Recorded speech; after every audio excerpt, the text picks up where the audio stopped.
moving out of the way now.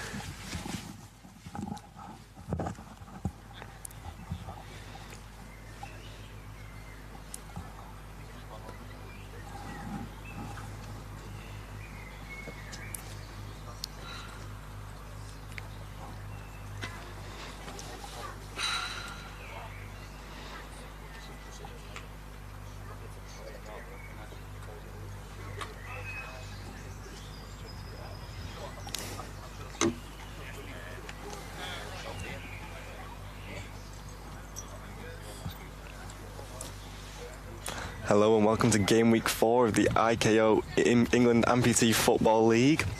Kicking us off in our first fixture this afternoon is Everton versus Chelsea. Everton with a strong lineup consisting of many England internationals, Phil Grace in net, Martin Heald and Sean Jackson at the back, Francis Jamie Oakey in midfield and Liam Burbridge and Steve Johnson up front.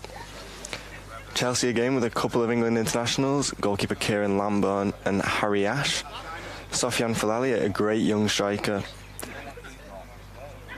Mike, Liam Brittles, Kieran Wright and Hafiz Suleiman.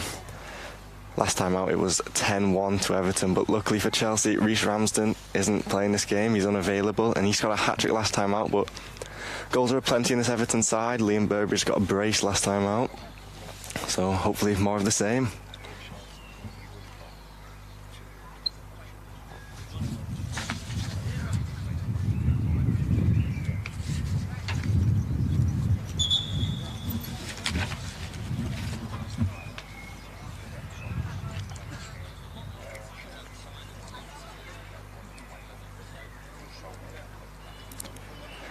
And it'll be Chelsea who get us underway.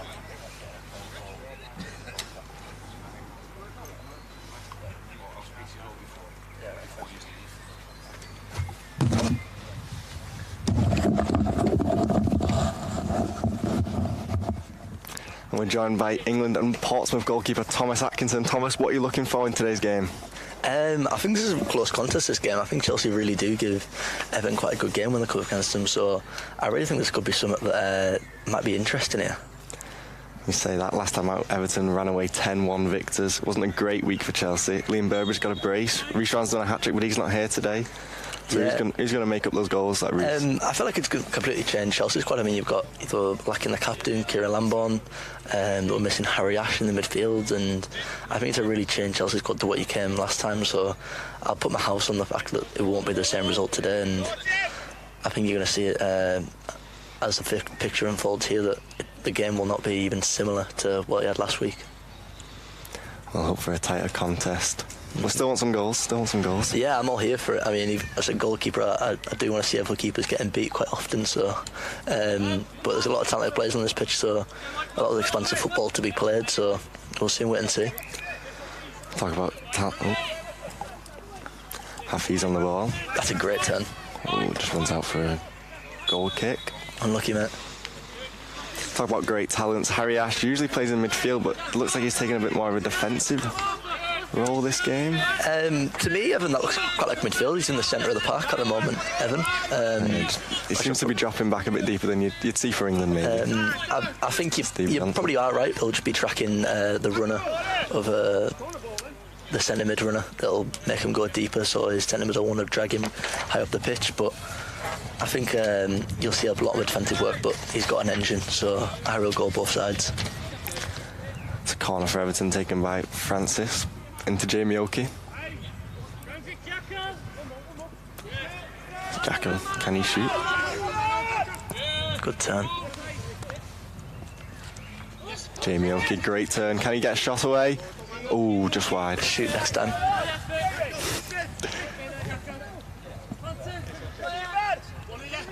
I like to see the sheer from Everton here, the high pressing how he does. Here they are. Chelsea's normal go-to tactic is a bit of a stretch of they'll play the ball short and try to pin the high man quite early, which is not what they're doing today, which is a bit of a change. Yeah, Mike taking usually he's that focal point up top, but yeah, seems to be going off the ball man for man with Everton Steve Johnson. Ooh, it's a great ball from him, to be fair. He's set up at the back to start with and he stepped to midfield then, but he's changed his shape back into defence here, so I think that might be his role for today. Steve Johnson on the ball. Good little feet. Into Jamie Oakey. Foot.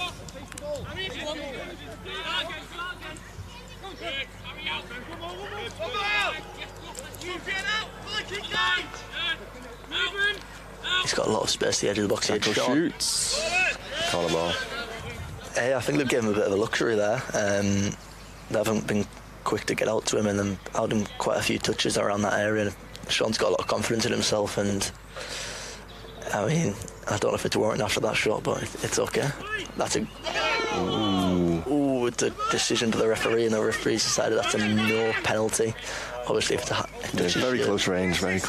Yeah, I'd probably agree with the decision, but also if I was up against it, I'd probably be a little bit annoyed. But at that close range, obviously, if it touches the crutch with the ball, it's going to be a handball, and it would have been a subsequent penalty. But Mike on the ball. Liam's got to step in here. What composed you? Sofian likes to beat a man, and I haven't seen it quite yet. And I thought he's the sort of man that likes to beat someone up one-on-one. It's kind of like a James Reaseheath or a Reece Ramsden, but we haven't quite seen it yet. Speaking of Reece Ramsden, unavailable today. Will that be a massive miss for Everton? They've got a lot of talented players. I mean, as a competitor of Reece Ramsden, I know he's a really good player, and there's nothing that puts a smile on my face more than knowing the fact that he's not going to be here today and causing me a problem. But hey, it is what it is, and you've got to go beat who's in front of you. And the lack of Reece for Everton probably make Everton's job Chelsea's job a little bit easier. A lot of long balls from Chelsea. Yeah. Really trying to just bypass that Everton high press. Yeah, it is their main tactic, and they like to get the ball up quite quickly and try to surround the attacker, but here we go. 2v1 attack. Plenty of space. Harry Ash getting round him. Can he get a shot away? Good block from Jacko. Great link-up effort. Good ball. Oh, narrowly wide. I don't mind that at all. You've got to get shots off. Yeah, it's one of them areas where we talked about Harry Ash. He can sit very deep, but he's got an engine. He can go box to box, and he's won the ball high, and he's progressed it himself. He's a massive asset to this Chelsea team. Yeah, it truly is, and you'll see when without him, the complete different team. He'll in a wide position, plays it into Johnson. Burb screaming for it on the edge. Marked men. There he is again. And again. It's like we've been given a Chelsea kick in.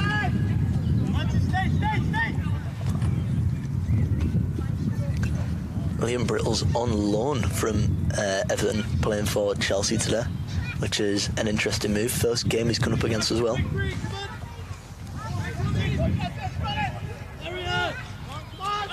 Interesting here. Francis through the keeper's legs, and it's 1-0 Everton. Francis scores. I believe, I'm not 100% sure, is that his first ever Everton goal? I think so, I think it is. Yeah, I'm not fully aware of whether he scored last time out, but definitely his first of the day, and the first goal to open up the ICO EAFA league. Yes. Unlike Kieran Lamborn to give a goal away that easily, but yeah, I know. He holds up to very high standards, and he's a very, very good goalkeeper. But yeah, a goal's a goal, and I think they'll have to relook at it because it's been a very even game so far. It's probably been the best chance of the game. It's been a great start from Chelsea.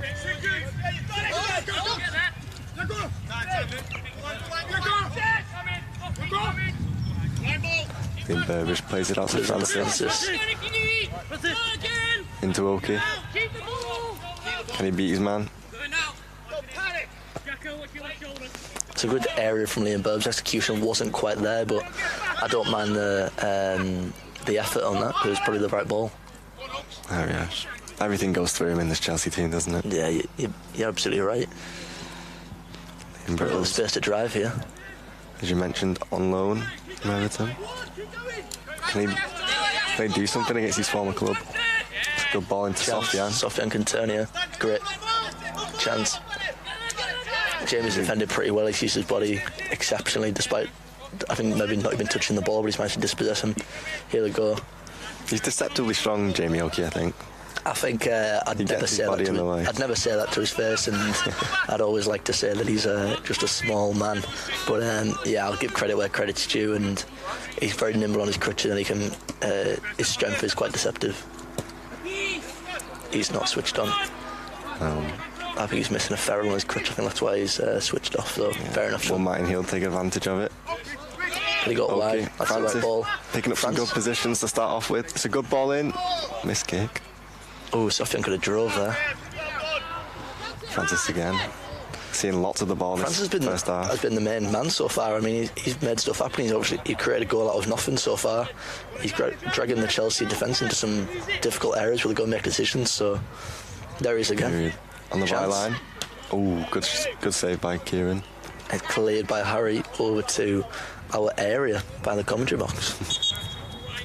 It's a very attacking lineup from Everton, you'd say. Especially with how they've set up. Jacko playing very high and wide.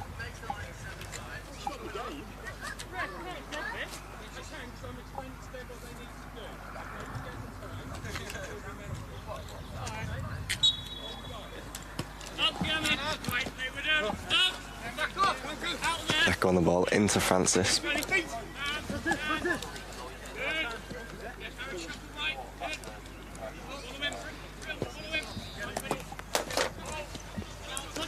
Manuel's got a lot of area to step into here. Francis in that area again. Cleared. Could be a bit of a risk. No, Jacko's quite nimble, isn't he? He's very, very, very fast. There's a hot topic in the latest England camp. He was the fastest, and he was right up there. Don't worry, I was the guy creating that conversation, Evan, and chance. Harry's done really well defending Jamie Hawkins. He took him into a bad area for a shot, but he's won the ball back 3 times. Didn't manage to dispossess him, so Harry will feel a little bit hard done by there. It's a good battle in the middle of the park, as you said. 2 people with great engines, but it seems like Everton are they're looking for those wide men, and then for the cross from the byline into that danger zone. Yeah, I think Francis has really been that guy so far. We're the number 11, formerly of Reece Ramsden, but I think he's probably outplaying what Reece Ramsden would normally do here. Your words, not mine. Reece is my friend, but Francis has got the ability, and I don't think that's what Reece offers at the moment. Jono will make that ball. Ball's out wide for Everton. Can they create space?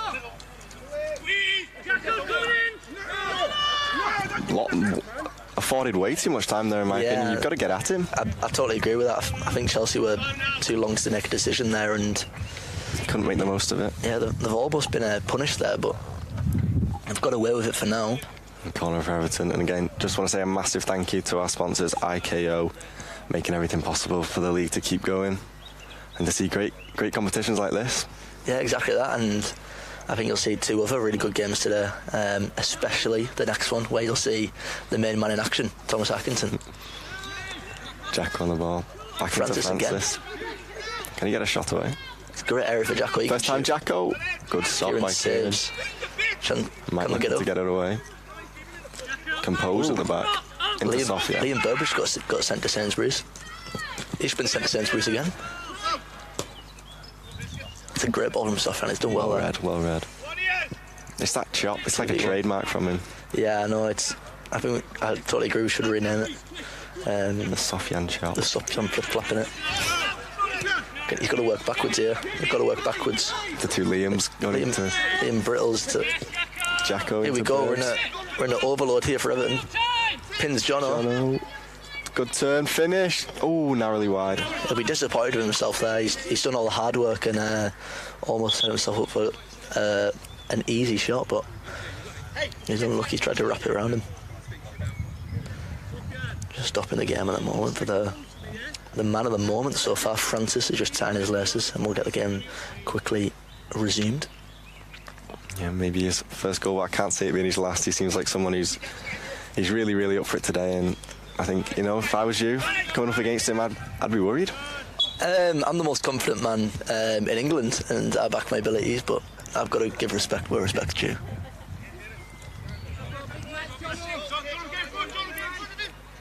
Can Chelsea find a way to play out here? They're very blocked off. Sufjan turns.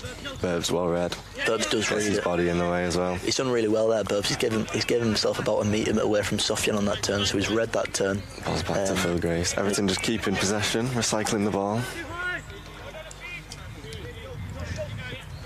Everton are really doing well at exploiting some areas at the moment. Well, Chelsea are sitting in that low block, aren't they? Yeah, but they've been very wide in possession, hugging the byline and creating opportunities for a cutback or create chances at the top of the box, which is really what they've done so far. He's with a good interception. A cheeky back heel. I love that. That's spinning. Oh, Jamie Oak's done well there. good challenge. Potential for a foul there. Sufjan seems like he's in a bit of pain here. He gets up. He'll fight Tom. He's just had my life there, really, hasn't he? Goes on to the long, long list who have. Evan, that wasn't needed comment. Thanks. They've gone long again. Jimmy gets it on the ball. Burbs to win the second ball. Sufjan needs to track back to Jamie Oakey here.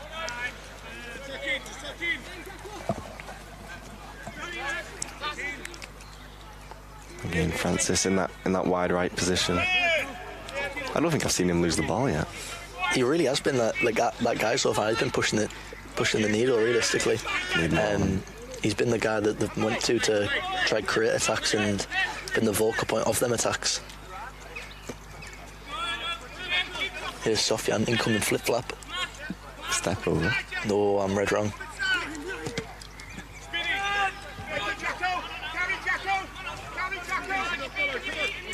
Jacko's got the chance to travel here. Keeps going. Stepped into 2v2. Into Jono. Can he get it back? Good Mike's done well to defend that. He's read the pass to Jacko and didn't back that Jono was going to shoot from that position, and he's managed to block off what was going to be a very easy goal.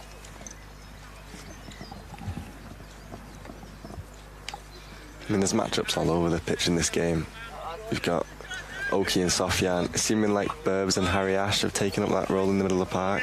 And Jacko taking a bit more of an advanced position. And just leaving Martin alone at the back. It looks like we are awaiting an Everton sub here. Looks like Dave Tweed will enter the field at the next break of play. I mean, if you want someone to take chances, you don't go much further than Dave Tweed. I do go to TJ Yates, but yeah, Dave Tweed's not a bad option to bring off the bench. Actually, fantastic option. That's a good save from Kieran there. Biscuits has done well to. Sorry, his nickname is Biscuit.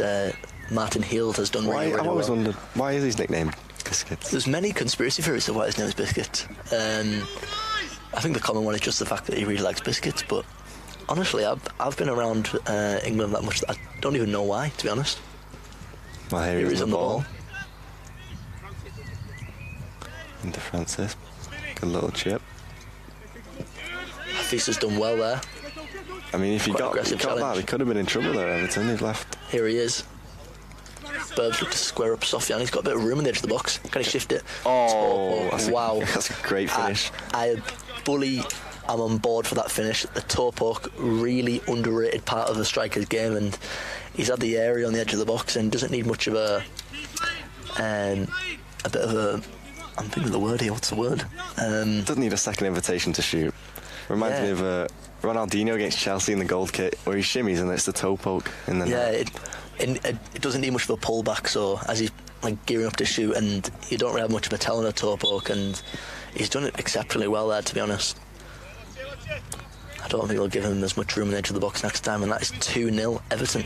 And that's 3 goals in the last 1.5 games against Chelsea for Liam Burbridge, becoming a real thorn in their side. If it stays like this, Everton will go level on points with Portsmouth at the top of the table.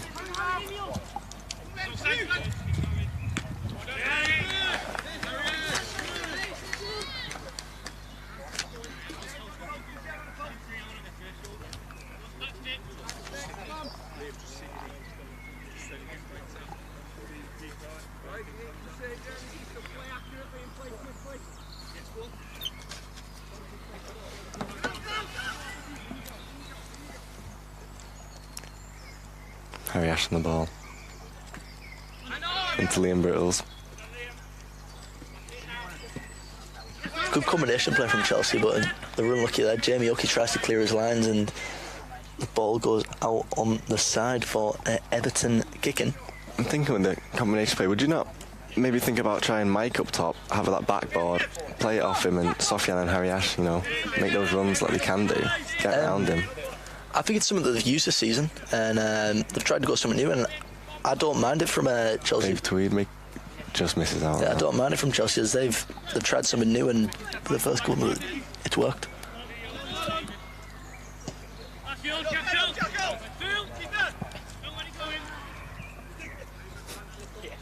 Interesting shot from Martin Hield there. Don't let it go in. I think that is normally his aim. Bit of confidence in his goalkeeper. Jack on the ball. Shots of start again from Martin, but he plays it forward into Francis. One touch into Oki. Back out to Martin. Dave Tweed on the ball. Looking to beat his man, just plays it back. Everton recycling the ball, they don't want to give it away too easily. Especially when they're getting so many men up front. There's a good block by Brittles. Yeah, clears. As I spoke about at the start of the game, it's been a very different game to what we saw last time out versus Chelsea versus Everton. 10-1, and last time out in 2-0. Jacko got a lot of area. Mike's done very well to step across Tweedy there as a striker. Here we still go. Very good area for Everton here. Harry Ash does well. And now they have to break. They need to make the most of chances like that. No foul given there. Ref lets it play. I'd probably do agree with that. I do agree. It's Francis on the ball. It's a firm challenge, but it's fair. It's fair. Yeah. Tweed, a nice little turn. And great defending again from Mike. Dave Tweed wins a corner for Everton. Hafiz is still down, so the player's going to be delayed until we confirm that he is okay. Oh, I've got a slight break in play. Just want to say thank you to everyone for raising the money and allowing England's national team to travel to France in the coming weeks for the European Championships. And Thomas, you'll be there, won't you? I will definitely be there. Will you be there, Evan? I won't be there, unfortunately. That is fantastic. And it comes out to Jacko. Sean Jacko into the box.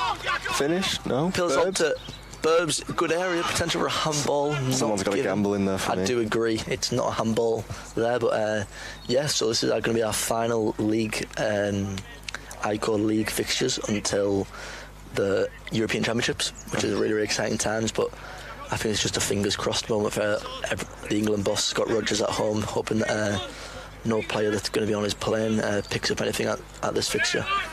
Burbs, good touch.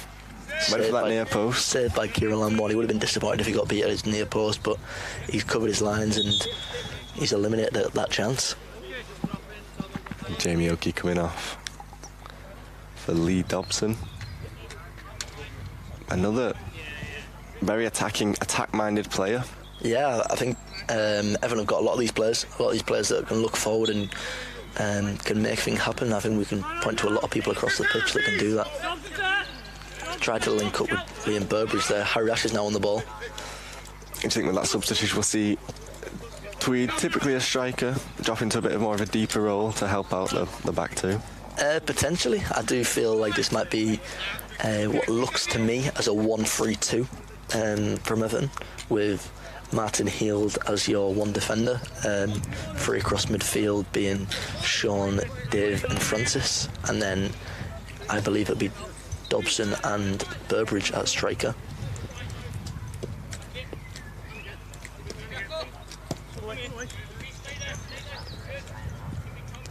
There's Martin. Dobson pins his defender turn. Can he find someone, Tweed? He can. Oh. We couldn't see from here, but I know it's very close to the race on going. It does look like it's going to get away from Kieran Rhymes there. I mean, the creativity there from David Tweed. There we go again. It's think up and very narrowly almost goes in, but good goalkeeper from Kieran Lambert sweeps it off his line. And it's a great ball. He's causing some trouble great since reverse he's come pass. Here we go. Hafiz has done well. This could be a Chelsea break here. It's a great play from Harry Ash again. Wins the kick in.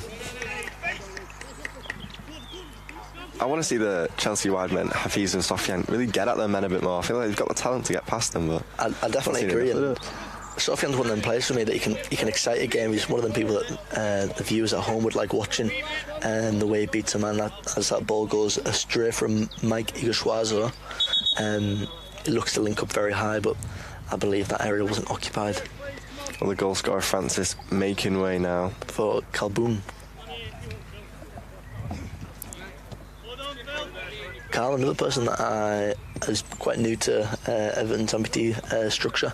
One of the first times I've seen him at these league games. Haven't yet to come up against him, but yeah, it's an exciting time for Everton to bring new players through their ranks. Yeah, it's very. I think you've got to have that squad depth, especially with the cup competitions and the national. Everton have got a numerous amount of players in their national league setup, national team setup. Thanks, Evan.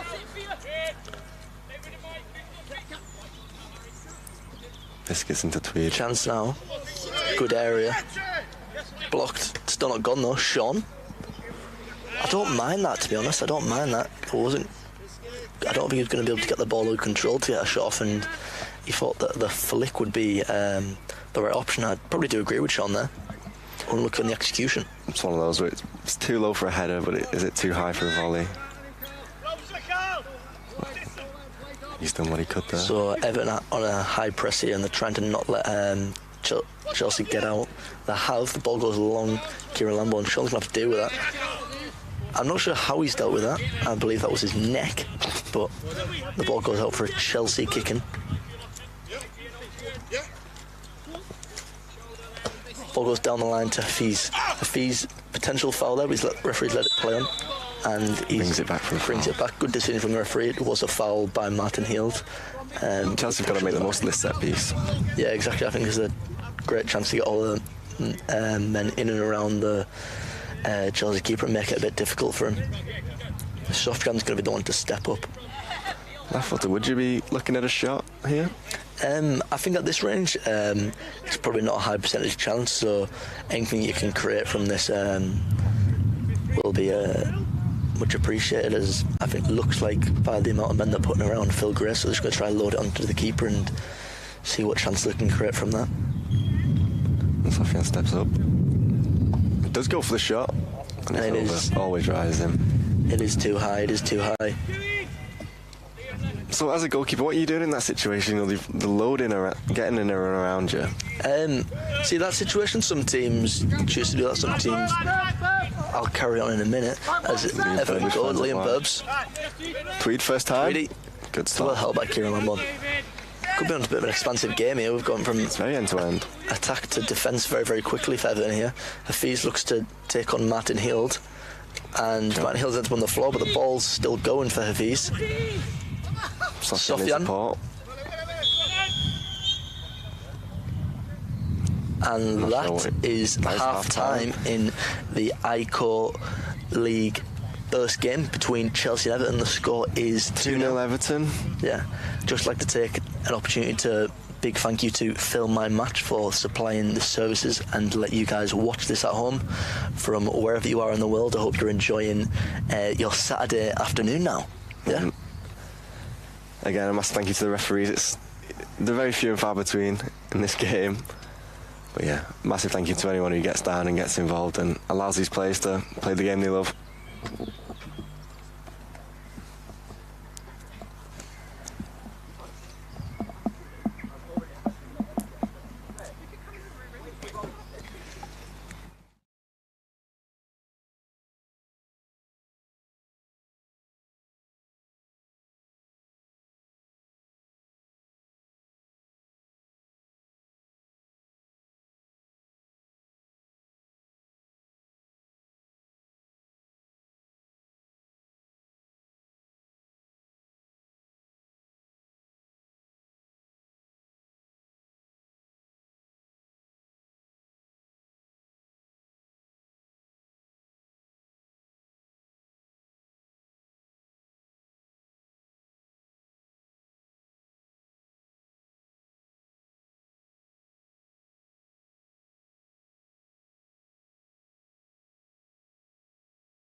And Everton will get this second half underway. What's your early prediction for the second half? Can you give me a scoreline? What you think it's going to be at the end of the game? Well, judging by the way the two teams are playing, I think it'll be more the same. I think Everton have just got that slight edge in quality up front. I think they've got the experience within the team. Chelsea is quite a young squad, and they've got the know-how to get a job done, and it's a must-win game for Everton. Yeah, they really want to keep going, trying to keep knocking at the door for the leaders, Portsmouth. Could be wrong. Here we go, Harry Ash. Bursting through. Sofyan screaming for it, gets it. Touch, get a shot away. Does, great save from Phil Grace. I don't mind that from Sofyan as well. It's another toe poke, but it really is an underrated finish in amputee football and any forms of football, realistically. There's no real tell for a goalkeeper. Ball goes out to Mike Igashuazo on this left-hand side. He looks looking for an effort. He does. He hits it well, but it's well off target in the end. But that could be a new thing that the Chelsea trying to exploit the fact that when Everton are very deep, try to step in with their defenders. Get shots in from range. Burrs plays it. Burrs plays a really good ball to Dobbo. It's a good save by Kieran Lamborn. Gets out quickly. He did. I'm sure Andy Rowan will be pretty happy with his shape there, do you reckon? His England goalkeeper coach. Yeah, I mean, the ball's not going in the net, so you can't really be too unhappy with it. As the goalkeeping expert, you've got to give us some insight on that. Is that what you'd be doing? I'll give you it in a minute once Sean Jackson takes. It's well held again by Kieran Lamborn. He did a bit of a shake of his hand there. I think he felt that. It's a good knock towards a 2v1. Martin Hill steals with it. He sends it right back the other way. Good touch from Tweed.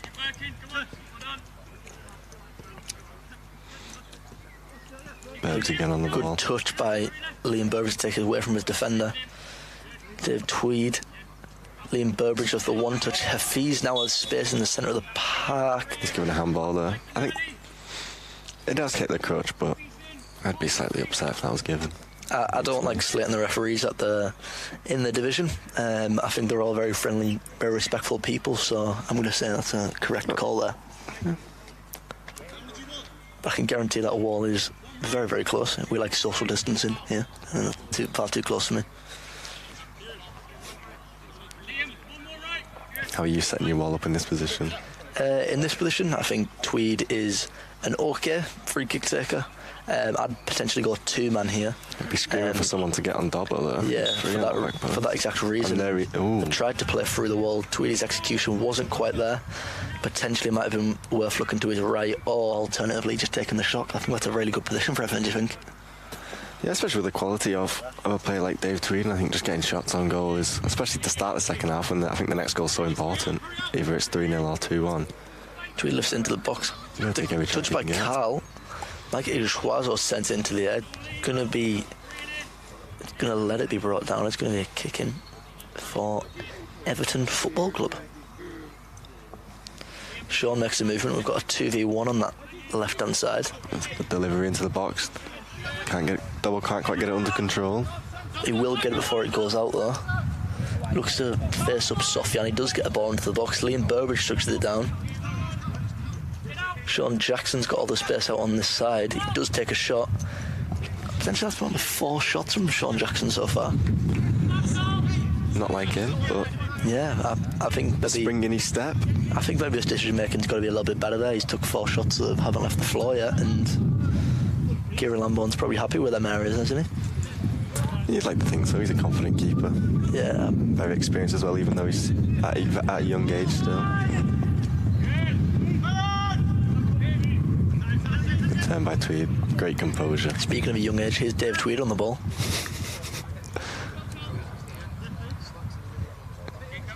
Looks to pin Dobbo early doors. He does. Great area for Everton here. Mike can be first to it. We've got an overload of a Chelsea attack here. Potentially a 4v2. Sean Gamble doesn't make it. He does this time though. Carl tries to pass to Dobbo. He does make it. And it's a very, very end-to-end game here we've got Evan. Carl makes it on this right-hand side. Looks to pin Tweedy high. Mike's done very well. I think Mike's done a very, very good job at defensive performance today. I think he's been very impressive. He's got his body in the way. He's read the game nicely. Yeah, he's got quite a frame for amputee football, and he's it's a natural knack for defending. He's clearly got. Tweed opens Does up, shoot. block. Here's a chance. Kieran Rams to race Martin Hills, and I'm not sure if he's going to make it or not. He does make it. Tries to knock it round. It's an emergency defending done by Martin Hild, and It's going to be a corner. it's quite a good tackle on Phil Grace by Martin Hild. I mean, that just shows the danger of that Chelsea counter-attack. They can break, and they can break fast. Yeah, you're absolutely right.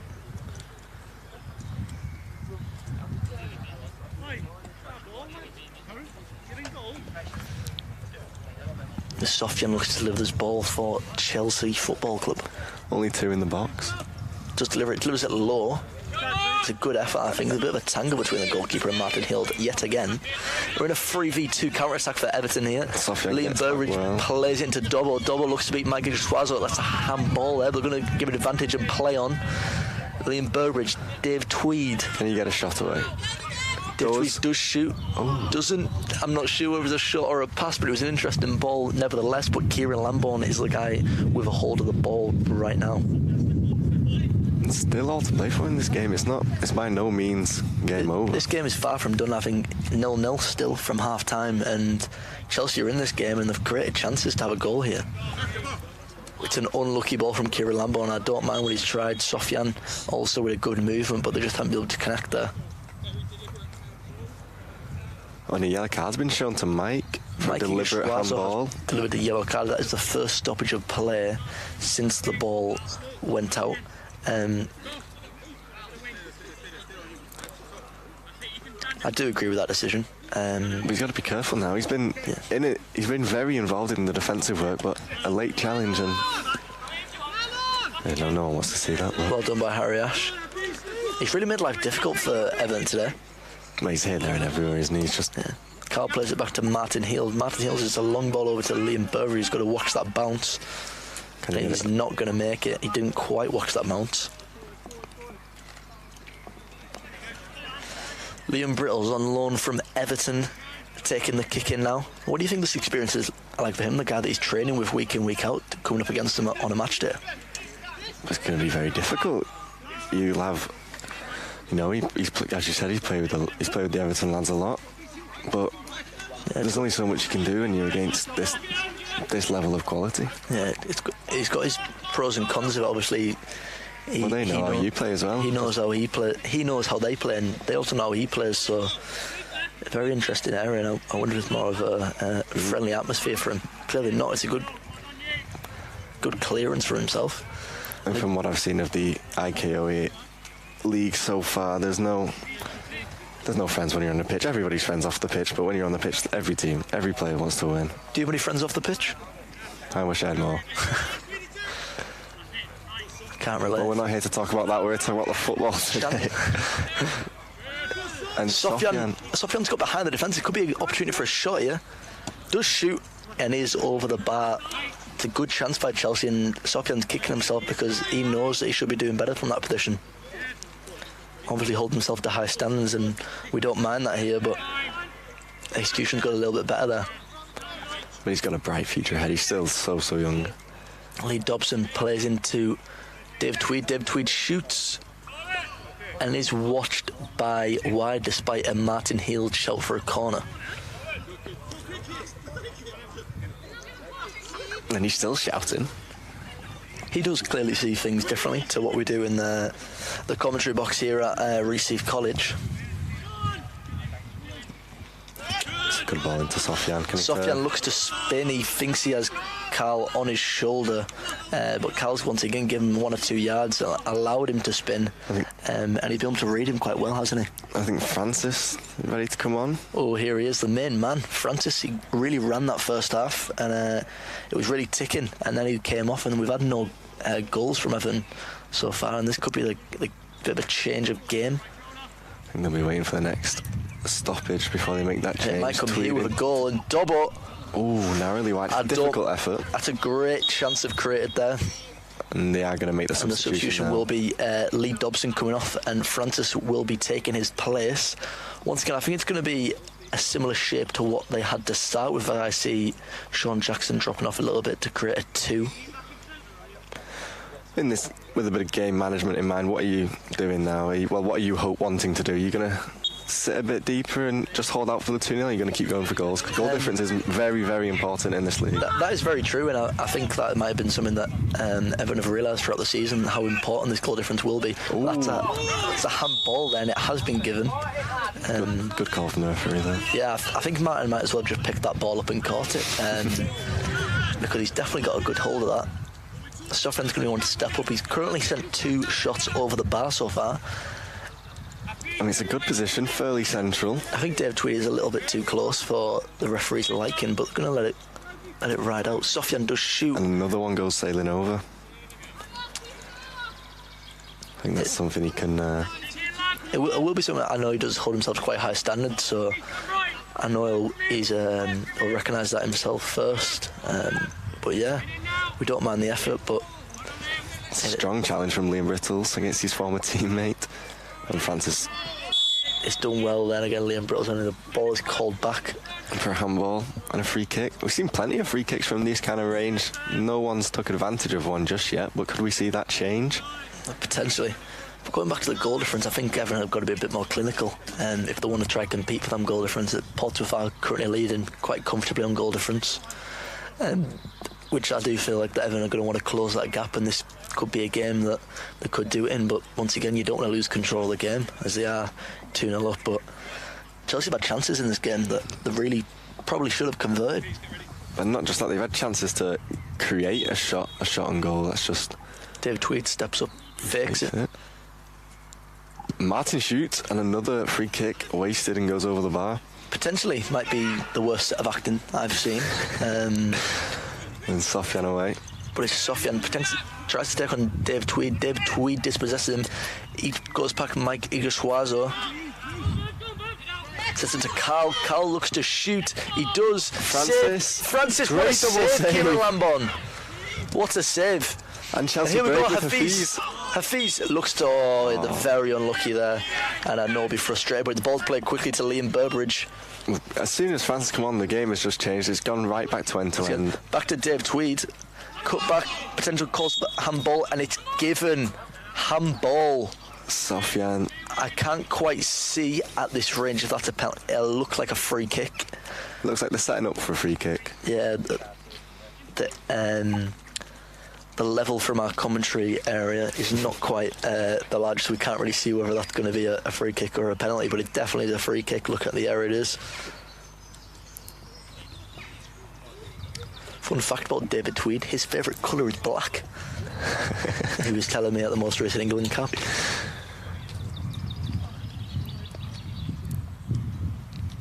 Well, in the list of Dave Tweed facts, will he get a goal contribution? This is going to be a harder record. I do wonder whether they're just going to smash it and hope, or they're going to try create. I'd like to see them try create something and be a little bit innovative. And they do. It's to Carl. Carl sets to Martin Heald, and it's probably a little bit too... It's got to be quicker. Yeah, it's a really, really good area, and they haven't really created a high probability chance from that. As we have a sub here for Everton. Phil Grace coming off, and Jack Wimpenny, formerly, still a part of our junior programme at EAFA. I see another member of our junior programme as I look across the pitch. There is many. And of course, DJ Gladsbottom sponsoring that. And you're one who's gone through the junior I am one that went through the junior programme. Into the league. I've been through all the junior programme of Under-21s, Talent ID, right around for the grassroots of it, and now I'm sat here with 20 England caps and being the pleasure of being accompanied by Evan for commentary today. It's got to be up there with one of your ball's cleared into our achievements. Commentary box. Martin Hill's going to be the one to step over it. And you'll be adding more caps to that in the upcoming Euros. How are you feeling about that tournament? I'm a very confident man, and I feel like if you don't back yourself, then no one will. And I feel like with our track record and the way we're playing as a team at the moment, and I know there's a lot of work going in behind closed doors, that I don't feel there's a reason why we can't go win the European Championships in France. Love that. Martin Heald steps forward. Into Dave Tweed. 1-2. Martin Heald. Hafiz Suleiman.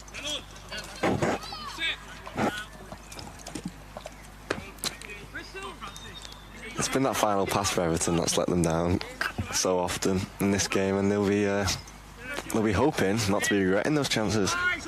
It wasn't Jack Wimpenny. He plays it out to Martin Heald. The shout is hold, so it looks like Everton are going to have to try to exploit a Chelsea low block by the sounds of what Kieran Lambourne's showing. There's a very high area here for Carl Boone if they can exploit it, Everton. Martin drives forward. With no intensity though, so I think Everton will just take this 2-0 lead at the moment. But they find Dave Tweed on the left. Otherwise, Dave Tweed, he does keep it in play, looks to deliver it into the box. He does. But it's a good save. I think Burbs will be disappointed there at that close range. I think anywhere that's not at Kieran would have a very good chance, and he's just hit it straight at the goalkeeper. But he might get another pick of the cherry here. Here we go with Sofian. Now doubling up on him. Two Everton defenders against him. Sean Jackson being one of them. Defending. Sean Jackson does win the ball. He's going to work it backwards. Again, that final pass. But Dave Tweed finds a great sits feat. down, and Dave Tweed with a shot. He sends Liam Brittle's defending well, but Sean Jackson. It's a good clearance from Sean there. Calling for a corner, but in no world is that a corner. Really, I think that's more for his pride. It was just a very poor shot, I think. Jamie Oakey's still on the sidelines. Is Everton going to make that change now? Or? It does look like it, the way that our fourth official is looking over at the referee. That looks like the potential of an Everton substitution here. And it will be Dave Tweed coming off. Best of friends off the pitch, these two, Dave Tweed and Jamie Oakey? I wouldn't say so. I feel like Jamie Oakey has a much fondness for Dave Tweed, but I think Dave Tweed doesn't really like Jamie Oakey. But who does, realistically? Well, I don't think that's fair to say. As Kieran Lambourne gets us underway in the ICO first game of our league. He goes along towards Kieran Rams, headed away by Martin Heald. He's headed everything today. I think if we threw a brick at him, he'd probably head it back. He's dealt with those long balls extremely well, but well, with the brick, maybe he would, because he's not the most intelligent, is he? Jamie Oakey's got a lot of space in the centre of the park. He looks to drive into it. Still a bit of a lack of intensity from him, which could probably talk about them being a bit more clinical. And Francis has got the ball. Here? He can't. It's another save by Kieran Lambourne. To the top of the box towards... What a save that was. Wow. They've done really, really well there. Specifically, Kieran Lambourne. You've got to talk about that. That's a stunning save. That's a double save. Another double save. Yeah. It's double save, you could say. Thanks, Evan. Francis on the corner. Will he be looking to get it in or go short? They do play short. They look like they've gone all over a 3v2, Evan. Can they exploit it? The answer is no, as Liam Brittles does very well to send them backwards. And it's intercepted by Harry Ash. Still ball in a very deep defensive area for Chelsea, and I think Everton are recovering quite well. The ball's over the top to Sofian. And there's Martin Heald again. There's free guarantees in life of the sun rising in the morning, some set in the evening. Martin Heald will be there in an overtop ball. He tries to play inside. And it's a good job Sean Jackson got there, because it was a 2v1 in the Everton half. And Hafiz Suleiman here. Could go wide. You're in a 3v2 here. Sofian looks to beat Martin Heald. Potential flip-flop, is it? Sean Jackson quite angry at his Everton teammates, hoping for a bit more of a recovery from them. I think it's a great ball from Sofian. Liam Brittles has done very, very well occupying that area and stretching the Everton team. Maggie Schwazo has the ball at the halfway line now. He potentially looks to pick out a long ball. There's not a whole lot of movement for them. He's tried to find Hafiz there, but it's a difficult pass to make. It was a difficult pass, and Jack Wimpenny looking to get Everton going again. What do you think the next step is in this game? Do you think Everton go try push forward and get a third goal for the goal difference, or do they try relax and realise they've got a game in over an hour for the next game against Portsmouth? I think we're about to find out with Francis running through. Oh, not quite. Looked like that pass was just going to make it through to him. Harry Ash back to Kieran Lambourne. I think with the attack that Everton have got, Ball over the top. And he's there again. Like I said, it's a guarantee. Has somebody got a brick? We need to see if he will head it back. Francis plays the ball. Ooh, he tries to find Liam Burbridge. That is the right ball. Just the execution wasn't quite there, was it, Evan? No, and that seemed to be a... Jamie Oakey races to get to the ball.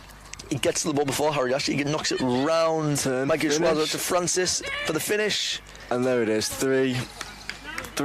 It's Francis again at the double. Wow, I think McDonald's really got a decision to make here now. He's got Francis wearing the number 11 for Everton. Everton's former number 11, Reece Ramsden, currently not available. And with a performance like this, would you even be able to put Reece Ramsden back in the starting 11 with Francis performing on this form? I think Francis has, with this performance, has definitely made a stay for himself to get on the pitch more often. But I think they're both just so good. It's hard to pick just one. Yeah, I mean that's a fair comment to make, but we can all have our own opinions, and Francis is really performing today.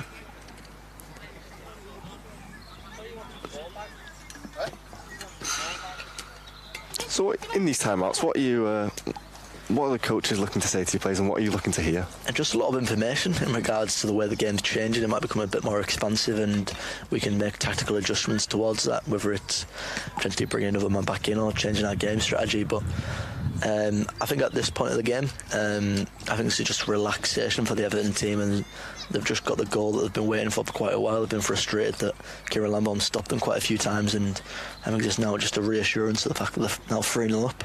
Would you like to see any tactical changes from either side? I feel like Chelsea have got nothing to lose in this game. I feel like currently on goal difference they are quite poor at the moment on goal difference, so I feel like you might as well go push and try and get a goal, and who knows, you can re-enlight a game with just one goal, and what's the worst that can happen? Lose 4-0 or 3-1. It's still the same result, but I think you've got to push and go try and create something new. We're going to see another Everton change. Steve Johnson comes on. And also, do we have no, we don't have a Chelsea change. I just saw Manny Vogue warming up, which I thought that might potentially have been a Chelsea change, but chose against it at this moment of time. Kieran Rams is going to be the person to step up and get us underway again to Sofian, where looks like Sofian's switched sides. That might be to try have Everton a bit more aware of his position and change it against who he's going to match up with on the defensive side of things. Kieran Lammo's just looking for an option. There's not a whole lot of movement in that. Good shot high for Chelsea. Tries to play centrally to Sofian. Liam Burbridge hoping to make him pay. Francis on a hat-trick. That's a great clearance once again from Francis. From a clinical man, I think he's probably going to hope that he could do better there. He's had 2 good goals so far, and that was going to be a third, but chooses to clear the ball and give it back to Kieran. He seems like the one who's going to... He looks likely to get a hat-trick. I think the positions he's picked up have just been... It's and who's that again? It's Martin Hill on the ball, cleared by Kieran Lambon, picked up by Martin Hill, and I could have said that a million times today. Jamie Oakey into the box, he shoots. Oh, what a finish! And he scores. Wow. I think you're as surprised as I am, Evan, that Jamie Oakey's put a shot on target today, and it's 4-0 to Everton with not too long left, and I think you've got to take some pride in that finish. Has he mishit it? Or has he ended it? I think he's meant every single bit of that goal. It's an absolutely sublime finish. He gets it out his feet well. He strikes it pure, and it comes off the inside of the post and in. Kieran Lambert, no chance. I do agree. And now we will see that Chelsea change of Manny Vogue coming on for Mikey Joshua. And I think Mikey Joshua can hold his head quite high at this game. I think he's been brilliant. Although the fact that they are 4-0 down and they have been truly beaten, but I think he has been one of them players that has performed pretty well for this Chelsea team. And without him, I feel like the score would be in a lot worse situation for Chelsea. Manny Vogue will step into the back. Also, I might highlight it's fantastic to see that our women's national team player is playing in our men's division, which I think is a outstanding achievement to herself and really shows the quality that she's got. Yeah, it's great to see. Shelby usually playing for Chelsea as well, but not here. As we will see, Manny Vogue now clears the ball out of the path for Jono. Francis plays into Jamie Oakey. Jamie Oakey's tackled by Harry Ash. Manny back to Kieran Lamborn. Kieran Lamborn plays out wide. It's a fantastic ball. Here we might see a 3v2 overload for Chelsea. Martin Hield again, cleaning up at the back. He has been a brick wall in that defence. He very much has been. And he's been on the end of every single ball from Kieran Lamborn. Here we go. Francis again. A 2v1 overload. It's that guy again. Francis driving at the Chelsea goalkeeper. Gets his head up. Set to Liam Burbridge. Toe poke, he wants to do better there, doesn't he, in the situation they're in, a 2v1 situation, and to not come out with a better quality of chance. You want to get a shot on target there, but you get a corner. I think with the confidence Francis should be playing that, I would have liked to see him just drive and maybe take it on himself, but Jamie Oakey will. And Francis to get... Oh, just go straight Jamie Oakey, I think that's more the Jamie Oakey that we all know and love, or dislike, sorry.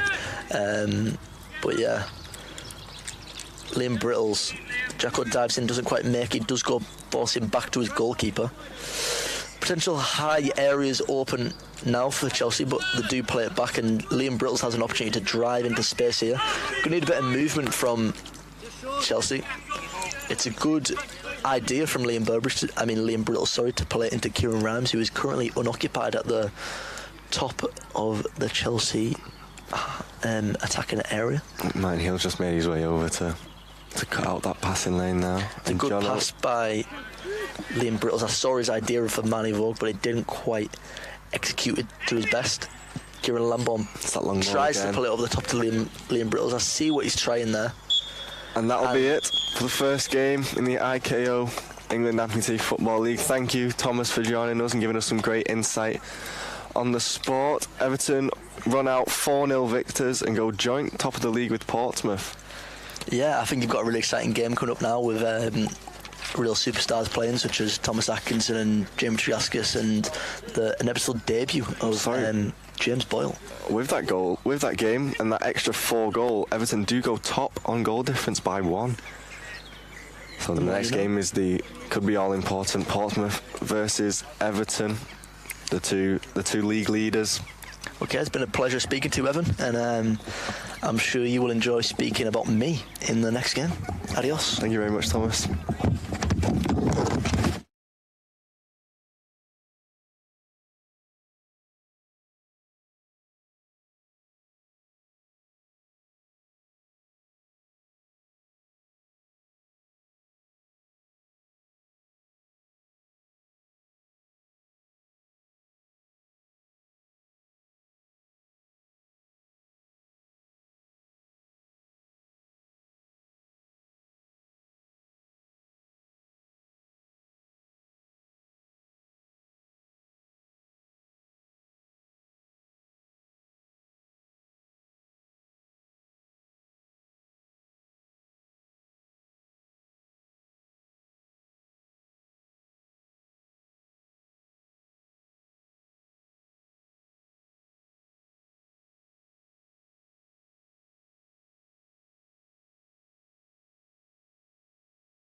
And for game 2 of the IKO England Amputee Football League, it's a heavyweight clash. Tyson Fury this, Usyk that, but this is the real one you want to keep an eye out on. Both teams level on points at the top of the table, but Everton just edging it on goal difference, having played a game more. And if you're just joining us, you missed a great game between Everton and Chelsea, which put Everton top of the table. The Toffees ran out 4-0 victors.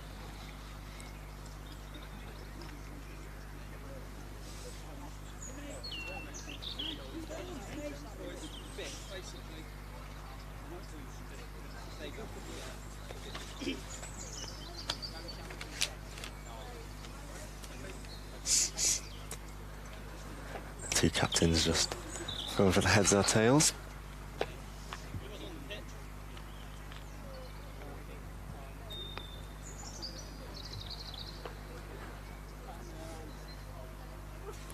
Portsmouth have got a slightly thinner squad than I'm sure they would prefer today. No substitutes on the bench, but still a very strong side. With James Boyle coming over from Ireland, formerly of Bohemians, a new signing, and makes his debut for Portsmouth. More than likely based off his Champions League performance against them in September, where he bagged a few goals against Thomas Atkinson, who was just on commentary, but now he's in between the sticks. Let's see which one he's better at. My money's on goalkeeping.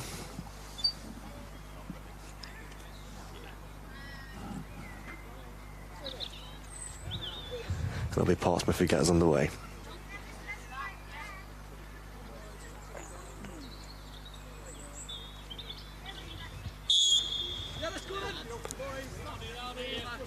And he goes straight back to the keeper, Atkinson. Into Wyatt, into Fisher. And Jamie Tragaskis on the ball. He's the one you've got to look out for. He's electric on the ball. Not many in world football who I think could keep up with him. There's a loose touch from Shea Gray as the ball goes out for an Everton kick-in.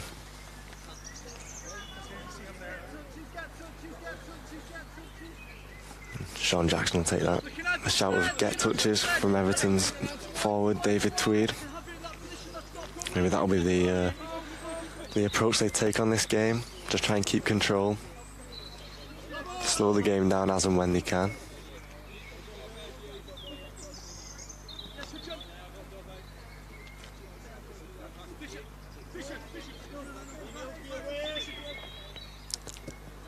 Nice 1-2 between Jackson and Burbridge. Rolls it back into Heald. Fizzed into Dobbo. There's a loose ball. It'll be a race from Oki and Jamie Tragaskis. And out for a Portsmouth kick in. Jamie did well though. Great defending from the forward. Easy ball there, Ro. And back to you are. Wait, go.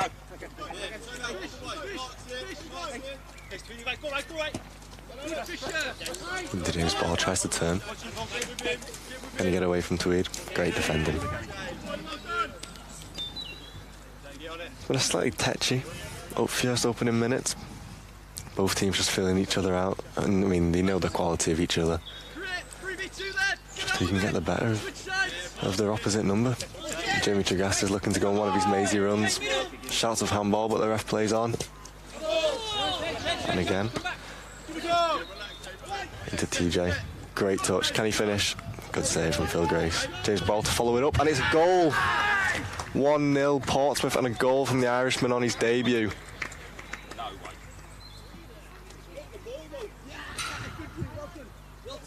Shouts of handball in the build-up, but the ref plays on. You've got to play to the whistle. And it's a great start for Portsmouth.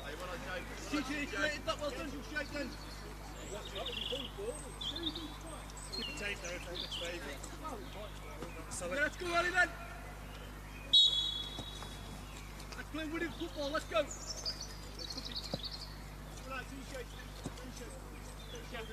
Shoulders, James. Shuffling, good. Martin Heald on the ball. Everton's captain. Into Jamie O'Q, scored against Chelsea in the last game. A great finish, may I add.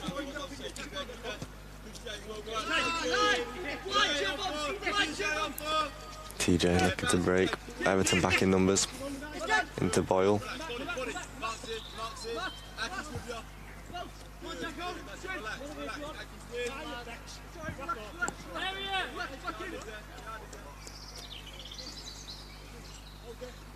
A wayward pass goes out for a corner. Everton hoping to make the most of this and draw level.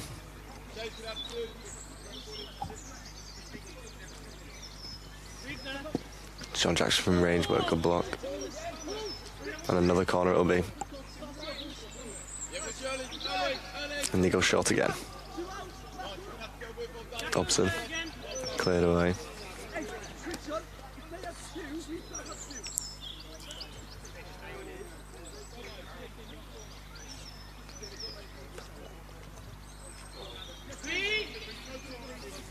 Again, Dobson and Jackson try to work it, and it's a shot from range, and it goes wide.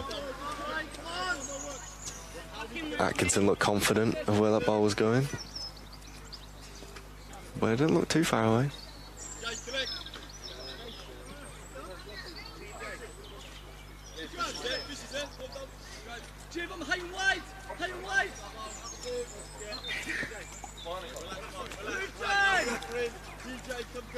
Pompey captain wanting his number 10 to take a more high position on this left-hand side. It's a firm tackle from Burbridge.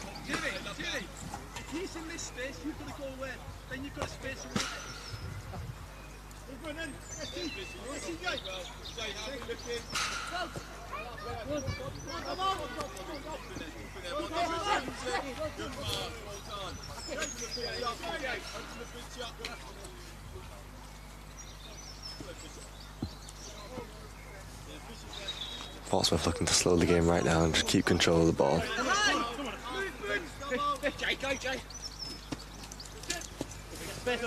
Good defending from Heald. I mean, we saw his class in the last game against Chelsea. He was a brick wall at the back, a man who can't be moved.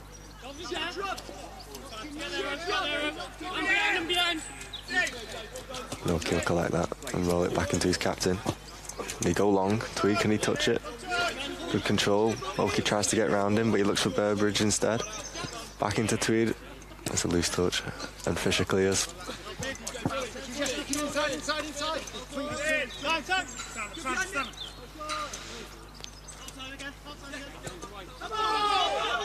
Shouts for handball, and it's been given.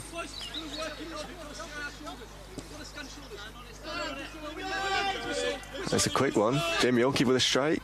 Ooh, narrowly wide. And that'll go for a goal kick.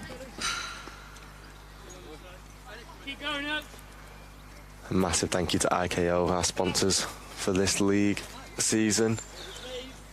We couldn't do this without you, and we appreciate all the support you've given us over this year. Atkinson goes long for a change in search of TJ Yates, who gets up. Narrowly misses out getting on the end of it, so I'm sorry. Good defending from Heald again.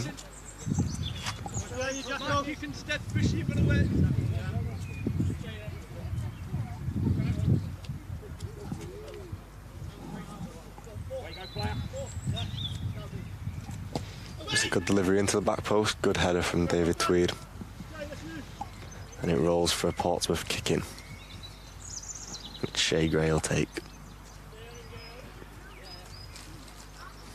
Again, looking to get numbers into the box, make the most of this situation. And it goes in, just slightly too much on it.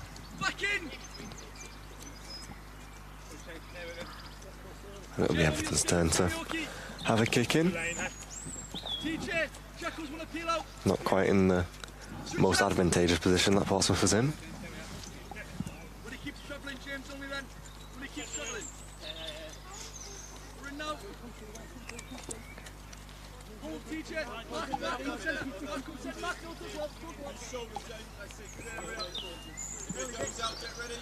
Everton just working the ball wide to David Tweed, who finds Jamie Oki. Can he keep it in? I think he did, but that end ball just lacking a little bit of quality.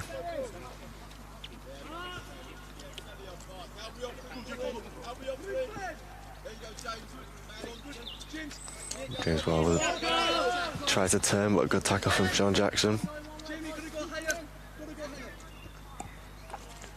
Again, further shouts from Atkinson wanting these players to get high, get wide, and pin back this Everton defence, and they do go long. It's a battle between TJ and Martin. Martin comes out on top. And again, they're forced to Jamie Tregaskis, who's dangerous in these situations, shoots. Not really wide. Did the keeper get a touch of that? Referee says no. So it'll be an Everton goal kick. Come on, play. Get the ball and play. Go. Have some fish in the door, man. Sean with plenty of time, urged to drive forward.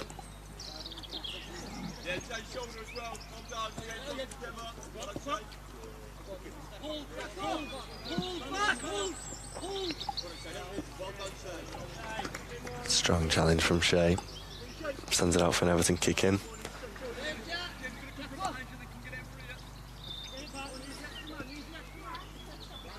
Slightly slower pace this game compared to the one before. Both sides littered with England internationals and quality players, both able to keep the ball well. I think that's just what we're seeing here.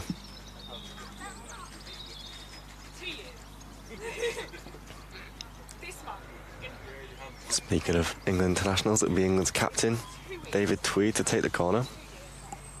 Shot again. 1-2, can he get delivery in? Not an awful idea, just lacked that execution. But it seems like Everton will be taking the short corner route when they get those set pieces.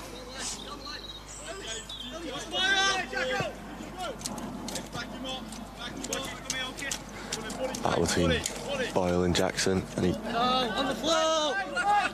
just fell over there.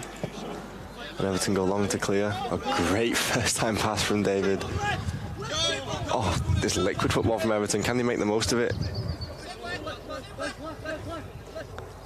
They work it to Burbridge, Tweed.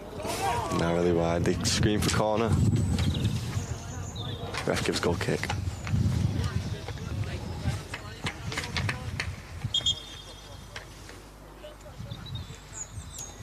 Just a stoppage in play while Boyle ties his laces.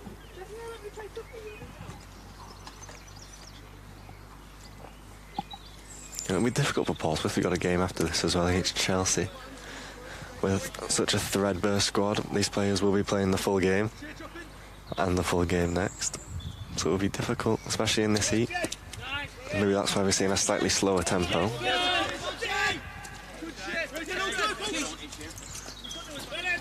That's a great turn from TJ. Can he find a man? Can he find a shot? He rolls it into the box. That's a good clearance from Jacko. And Shea on the ball. She'll get that, but closed down abruptly by Tweed. There's a poor ball and Boyle shoots, and it's 2. And he has a brace on his debut. What a start to his Portsmouth career from James Boyle. A great finish, hard and low into the bottom left-hand corner.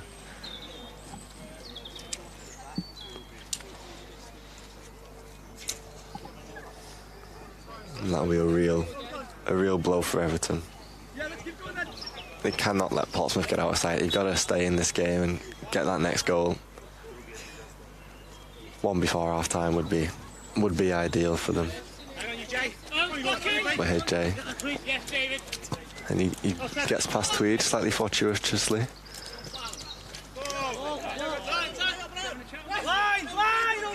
Goes down, but a fair challenge.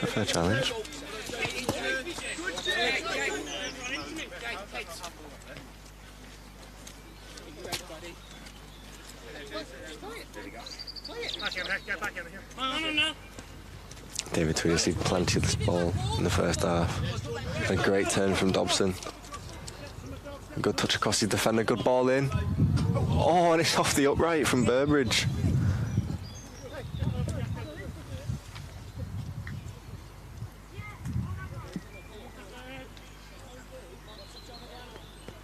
Can't get much closer than that without scoring. Looked like he had the goalkeeper beaten, but just couldn't quite keep it in between the post.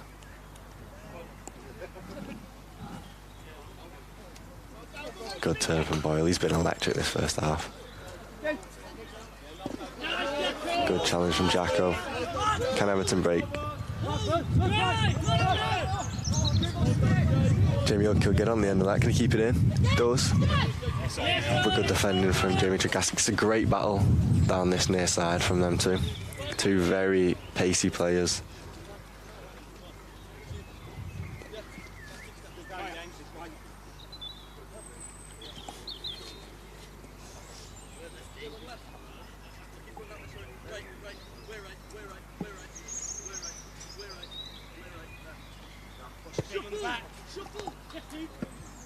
Good touch from David Tweed. Shoots with the outside of his foot. Wide.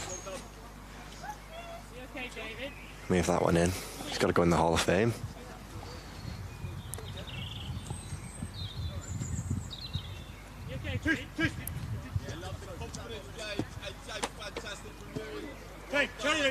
Very risky playing out the back from Portsmouth, but it works. And they beat the initial Everton press. Play ball into Shea.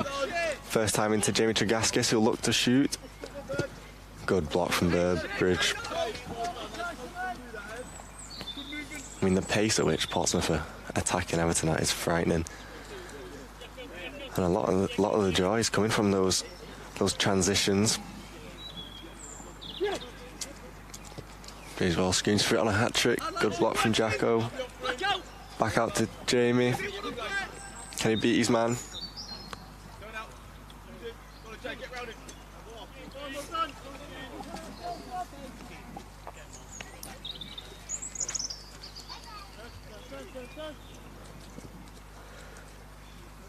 There's Phil Grace on the ball. Jacko will bring it forward. Jamie Oakey's got a bit of space on this near side.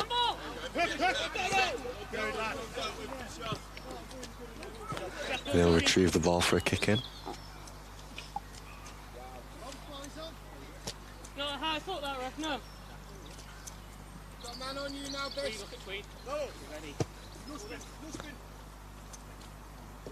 Tweed beats his man. Rolls into the box to Dobson. Good defending from Fisher. Burbridge tries to get a shot.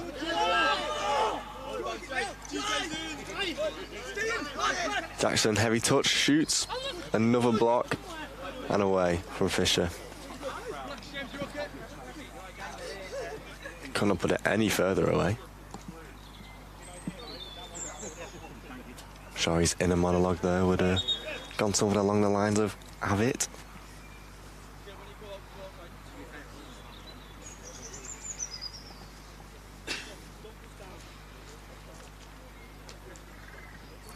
Everton committing a lot of bodies forward. 3 in the Portsmouth final third. And Martin Hill will drive forward into Dobson. Can he turn? Plays it back out to Burbridge. Looks for Jamie Oakey in the box.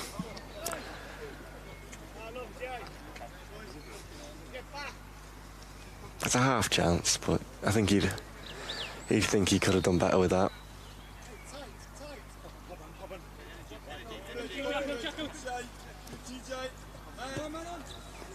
It's a dangerous ball, but Aki deals with it well. That is Thomas Atkinson's nickname.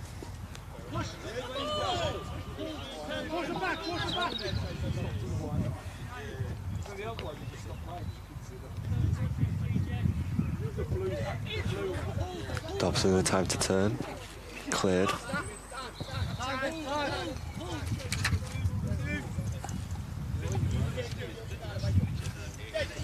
Martin will retrieve that and get us underway again with a kick in.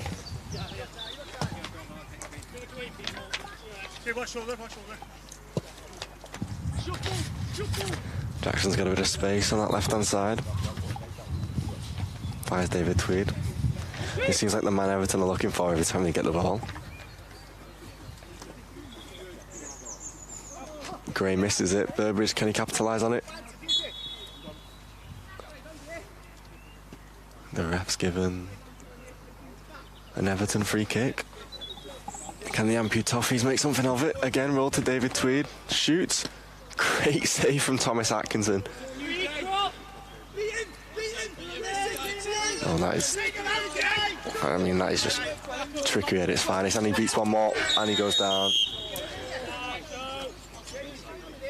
It's a heavy impact, but I don't think there was any malicious intent in it from either player. But it looks like we'll get a booking for it. Ref's reaching into his pocket.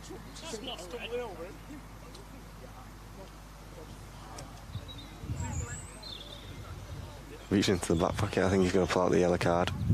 And he does. He stopped the counter-attack. The faces of the Everton players is a picture of bemusement. I think if it was the other way, they would be expecting the same kind of caution.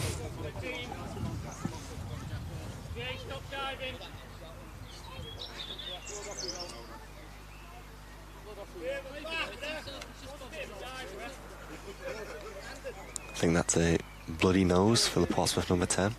You don't want to see that, but the physio will be on to deal with that abruptly.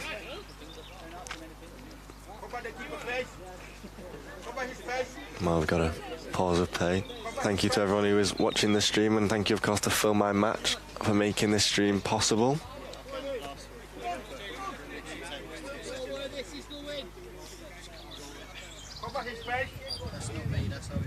I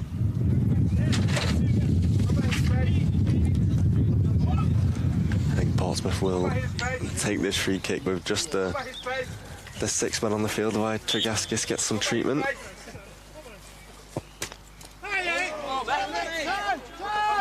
Shout of a handball from Jamie Oakey, but there's not much he can do about that. It's a short distance. Tweed spins. Who's up in support? He's got Dobson and Oakey with him. Finds Oakey. Can he shoot? Can he score? Oh, and he narrowly misses. Everton have got to make the most of those chances. And Portsmouth call a timeout.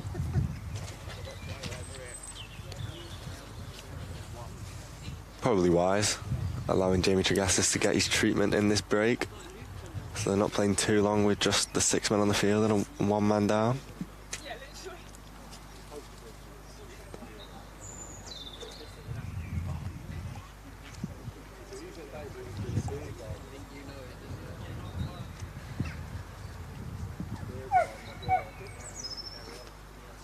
That time to get your number 10 back on the pitch before the worst could happen when Everton capitalise on that one-man advantage. Didn't know the camera was on. Oh shit! She's watching as well.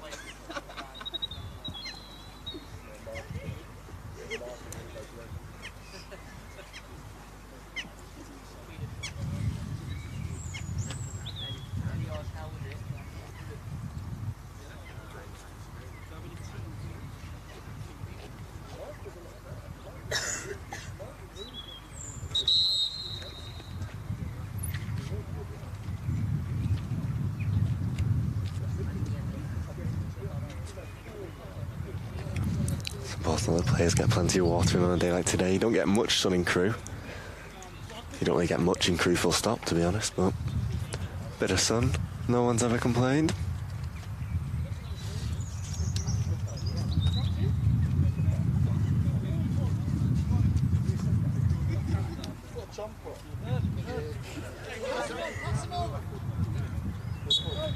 And the Portsmouth keeper will get us underway again after that time out.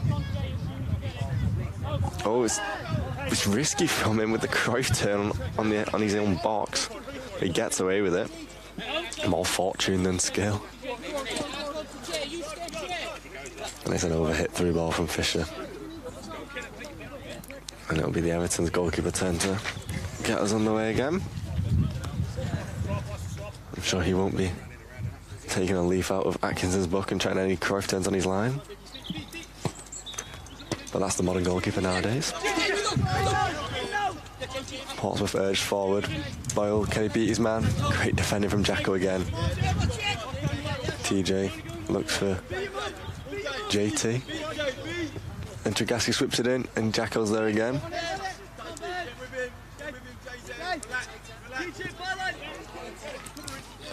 A 2v1 with Tweed he's making a nuisance of himself.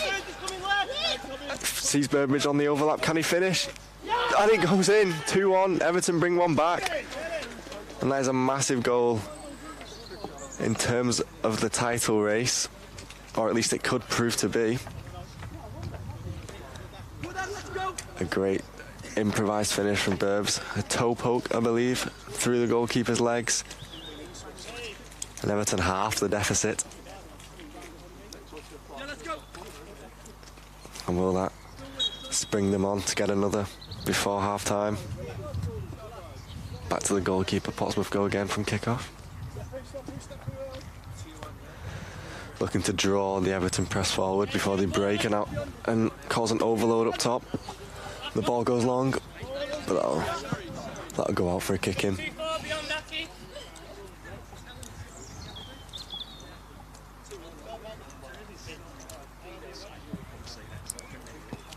Show for him again, show for him again. TJ, get out! Get out, TJ!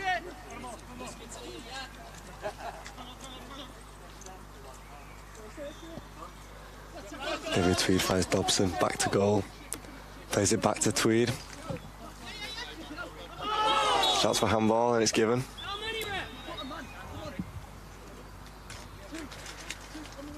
Can the Toffees make the most of this free kick? Got Jamie Oakey lurking in and around the edge of the box. Dobson, Burbridge and Jacko in the box surrounding the goalkeeper.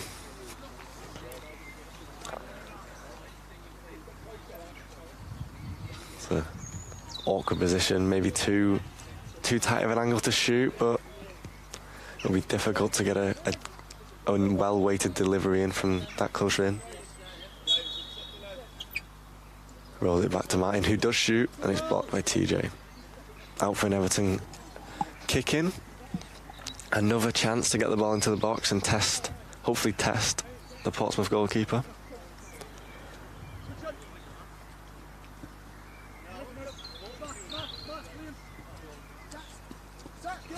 They don't opt to go in first time, but they're trying to work it. Burbridge into Tweed, leaves it, and Jamie can break. Tregaskis can break. Beats one, can he beat? That's great defending from Jamie Oakey. It's them two again. It does feel like if there's going to be a winner, it's whoever has either Jamie or I guess they're both called Jamie. Whoever wins that battle between them two, I believe their team will win the game. It's been enthralling to watch. I wonder if either manager will opt to change side for the winger.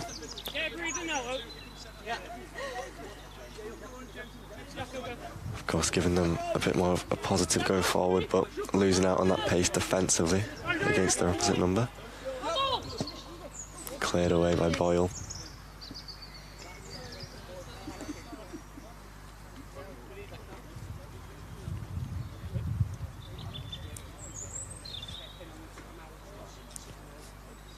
Get Everton, get numbers in the box. Go short, looking to work it. Jackal whips it in, Tweed. Scores but disallowed. The referee had already blew his whistle, I believe, for handball. And the Everton dugout were not happy with that decision. A difficult one to call when there's so many people in a small area. It's hard to see exactly what's happened. But the Toffees will just have to get on with it and keep pushing. They've shown they can put the ball in the net already before and just then, but unfortunately for them it did not count. Tweed again with the ball. He's seen so much of the ball and he's been so dangerous with it. Works to the byline, puts a ball in. Dobson can't quite get it. Tweed again, goes down. Referee waves play on.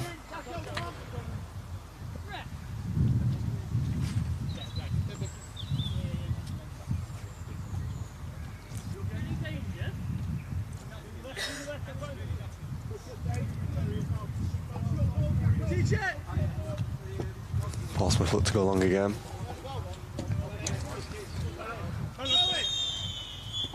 And that'll be the end of the first half action. Everton 1, Portsmouth 2. That currently puts Portsmouth 3 points ahead at top of the table. But still time for Everton to draw one back, and I'm sure they'll be looking to in the second half. Lots of positives to take from both teams. It's been an enthralling game. Stick around for the second half. Everton 1, Portsmouth 2.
Yoki.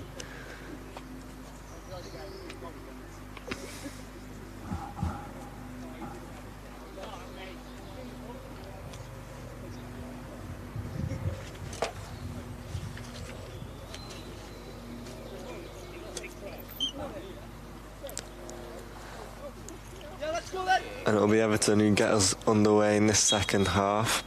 Both sides unchanged.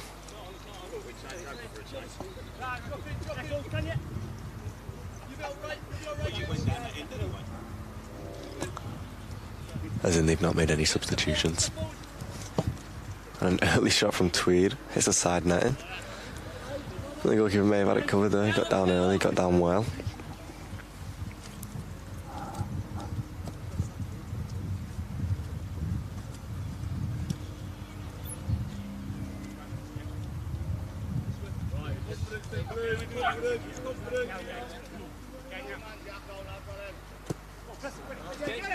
Going to Jamie Trigaskis, good turn.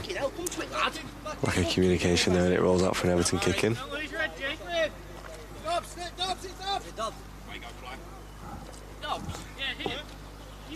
Everton looking to go long on the kick in. Goes into the box. Flicked on by Tweed, and it goes for a Portsmouth goal kick.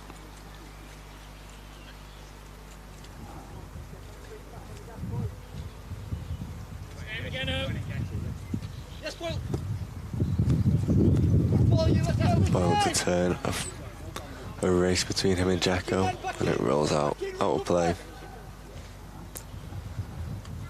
And Minefield will look to get the ball back in motion.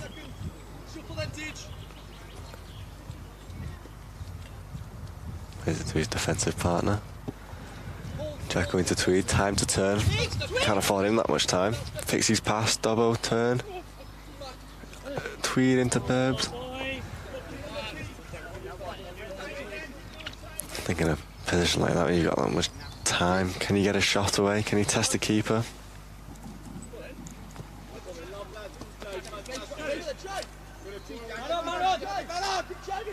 TJ picking the ball up in the middle of the park.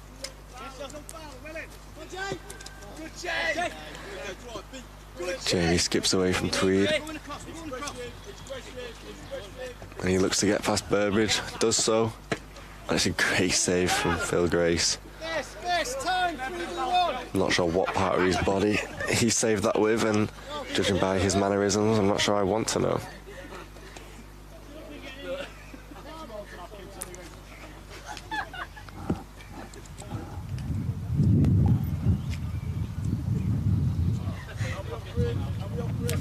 Gray will get the ball into the box. Boyle with a good touch.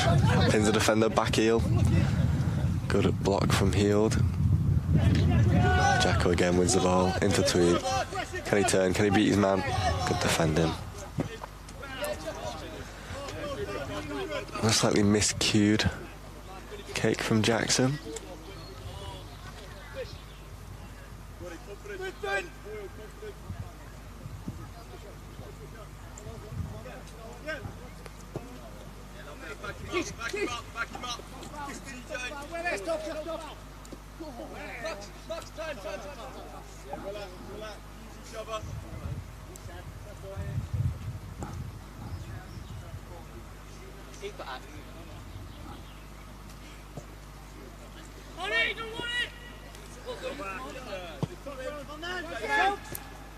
Trigaskis taking a bit more of a central role, but matched by Jimmy Yoki.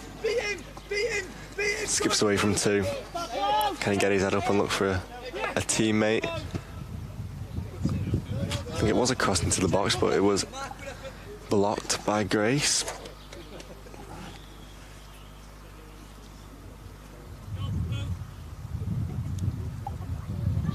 I mean, at the speed, Jamie Trigaskis picks the ball up and goes. I wouldn't bet against him to run through a wall.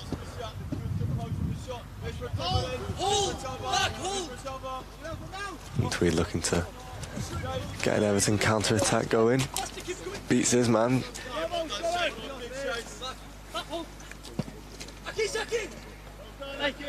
Good shout from the keeper. Gets the ball in his grasp. And he's looking long, he's making eye contact with TJ. Will he pick that option? Does. He's looking for the corner flag, but that's all he finds. Hold, they can have it there. TJ shuffle right, J-Bong right. Hold, Mark, hold.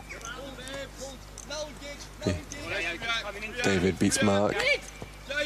Puts it into Burbridge. Can he get a shot away? He does, and it's 2-2. Liam Burbridge makes it all square. With a great toe poke finish. I think that might be his third of the day.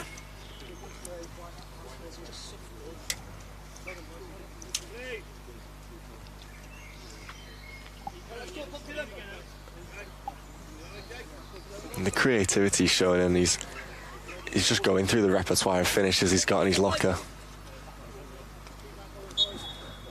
And that is a massive goal for the title race. Both teams now, as it stands, level on 15 points. If it is to draw, it's to stay a draw.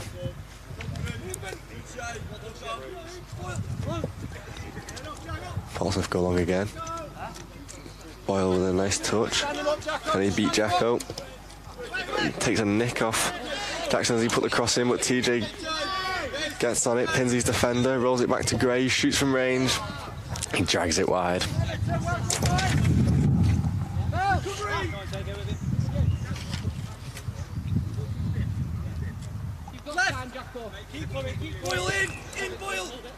Tweed again, time to turn.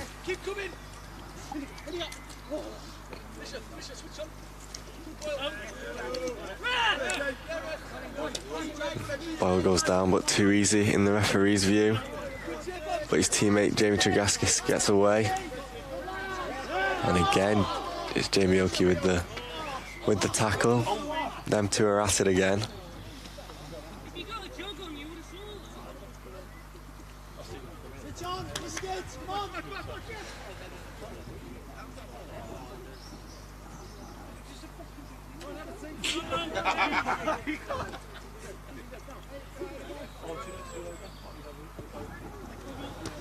Good clearance from Dobbo.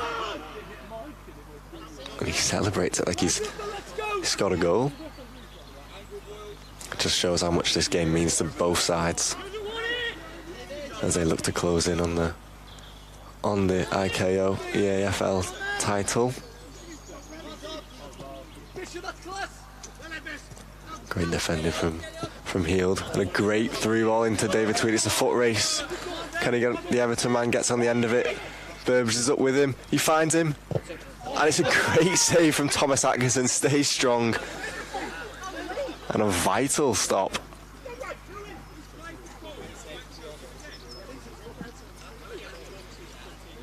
Shout to a penalty, but I think it's all in good humour.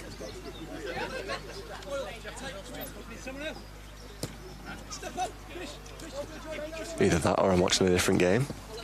Jacko finds Dobson into David Tweed, rolls it into Dobson, shoots, another great stop. And Portsmouth looking to clear it, and eventually Jamie Tregaskis gets it away. Keeps driving, he beats another. Can he shoot? Go yourself. And he's dinked it. Oh! Narrowly wide. Just rolls across the face of the goal and past that far post. But what a run. When he gets going, no, I don't think there's many people in the world who can stop him. And here he is again. Shoots. Good stop. Gets down and low early. Bounces over Gray. Burbridge trying to make the Pompey mistake. Trying to capitalise on the Pompey mistake. And Tweed gets a shot off. A double save from Atkinson. It's been a great showing from the two keepers.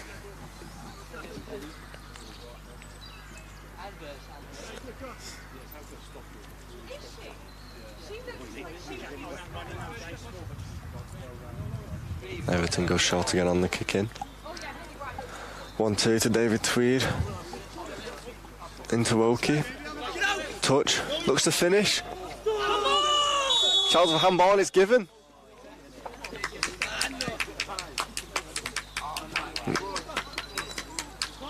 and it's an Everton penalty.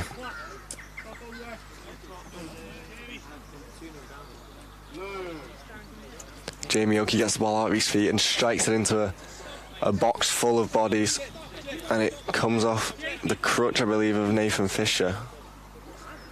I'm not 100% on who it came off, but an Everton penalty nonetheless. David Tweed, can he stay composed? He's an experienced player. He scored many before. And can he add another one to his tally?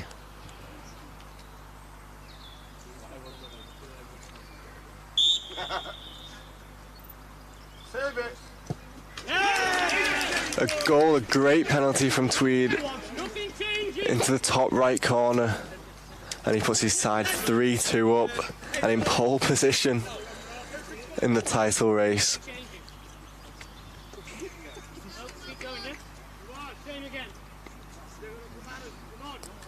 Superb penalty. Keeper does go the right way, but there's just too much power. It's too far in the corner. There's not much you can do about that. Those do not get saved. And Portsmouth have got it all to do now. They need to take the initiative and take the game to Everton. And they look to do that with a ball through to Gray, but it's cleared by Burbridge.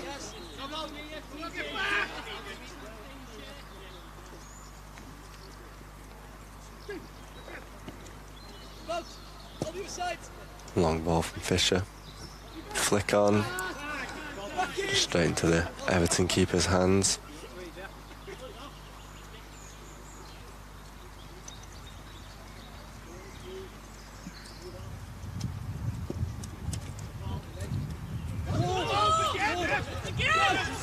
More shots of handball. But the game plays on. Everton need to get back. And they do well. Sean Jackson has been terrific in this game.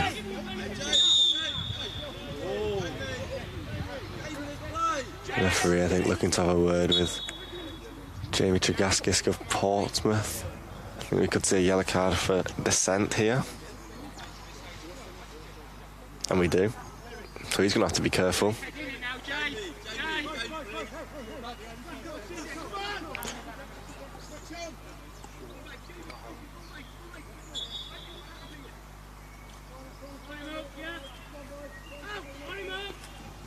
Bit of combination play from Tregaskis and Boyle, but it leads to nothing. A heavy touch.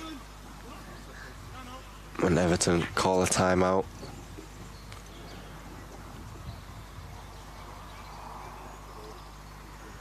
Three-2 it stands to the Toffees, and I wonder if Gaffer Mark Dawn will be looking to make any tactical changes, whether he'll be trying to see the game out as it is or push for another. There's plenty of attacking talent on the bench, and Francis, who got a brace against Chelsea in the previous game.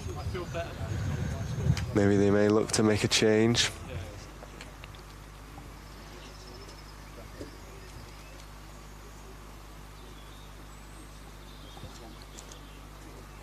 The timeouts are so important in amputee football. The chance for coaches to get the players in and around them and get the word across to them.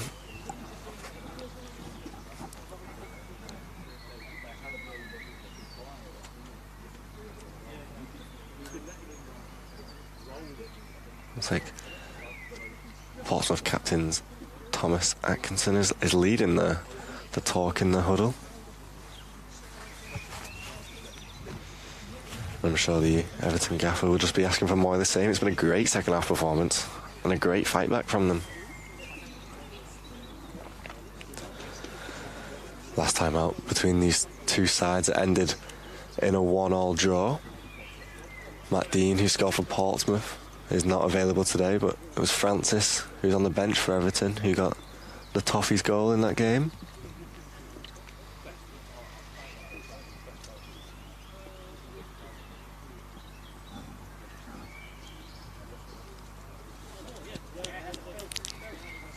Right, let's go, Portsmouth bench!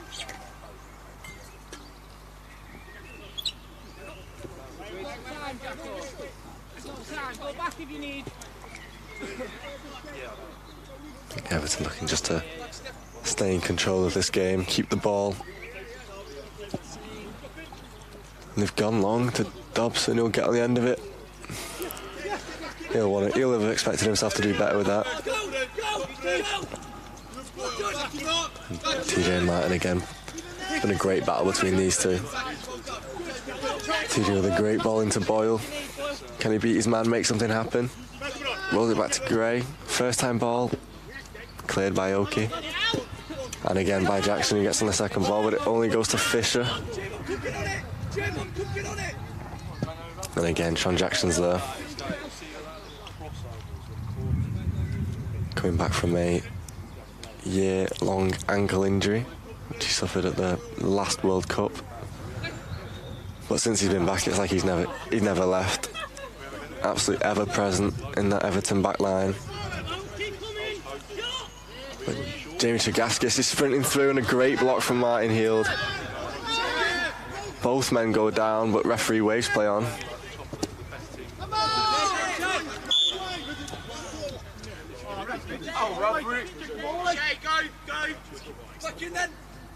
And it'll be an Everton free kick.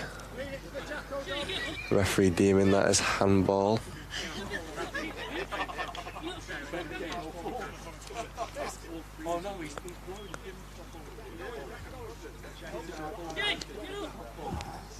Come on, lad. Keep going, mate. Relax. Okay. Relax. Are you keeping it going? James behind. What do you mean? Yeah, I'm sorry. Owen, why are we not keeping it going?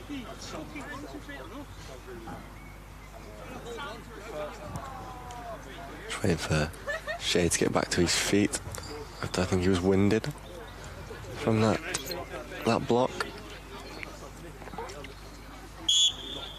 Go on, let's go then. TJ working. And Jackson looking to drive forward. Plays it into Burbridge. Keeps it in play. Fucking hell is that? David Tweed with a nice turn. Looking for support, but just plays it back to his defender. And Martin rolls it back to his keeper. Everton start again. Grace got plenty of options. Portsmouth not really looking to adopt a high press and allowing Everton to have as much of the ball as they want. Maybe hoping the pace and the forward line can offer them something transitionally. But this Everton side doesn't make mistakes and is comfortable in keeping the ball. And I'm sure they'd be more than happy to see it out.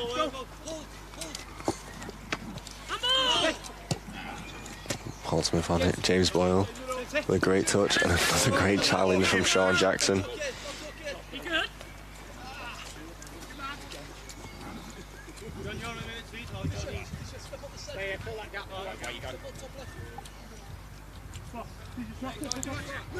Looking to go long. They do go long. Can they find TJ? Slightly overhit, and it goes out for an Everton goal kick. And the Amputee Toffees will be happy with how this game appears to be going. Plenty of ball for Everton and very little chances for Portsmouth. From what was an electric start to the first half, it seemed to have petered out for Pompey. But speaking of electric, Jamie Tregaskis on the ball, beats Dobbo, can't beat Sean Jackson. It seems like nobody can this game. And Tweed looking to beat his man, does so. Can he get a shot away? He finds Burbs, and he's missed. I think he tries to chip it, he overthinks the finish.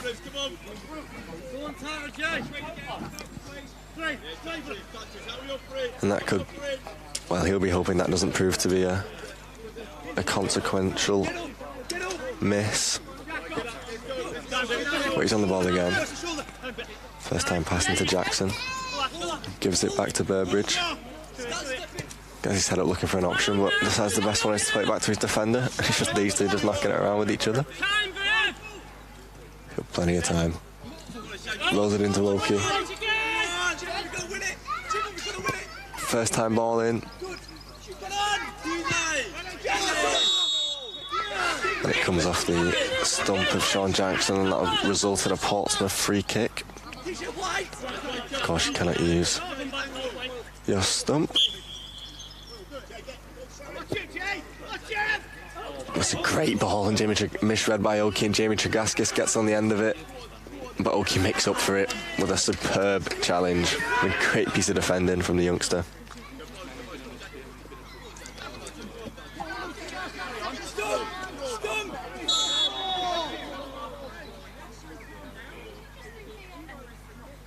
And I believe the ref there has given a Portsmouth free kick, if he hit Portsmouth's way, for a foul on James Boyle.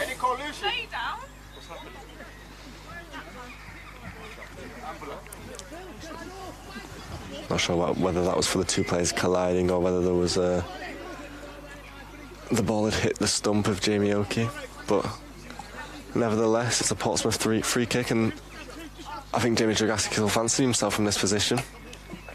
I've seen him score plenty of times from this kind of range. But I think he's gonna leave it for James Boyle, who is on a hat-trick, of course. I'm sure that's in the back of his mind. Oh, never mind, I'm wrong again. Jamie will take the free kick. They roll it back to... It's deflected wide. TJ keeps it in. There's Sean Jackson there with another strong challenge on the fight in the corner. TJ looking to win a corner.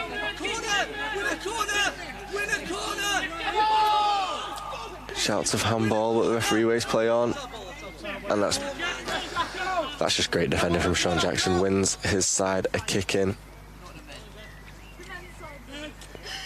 You see so often in all levels of the game players giving away a stupid foul when the opponent's not really in a position to cause too much trouble, but he stays on his feet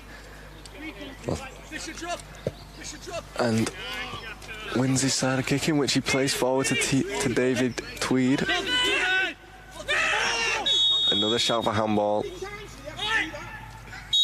and the refs give it. He's also given a yellow card to Steve Johnson on the Everton bench.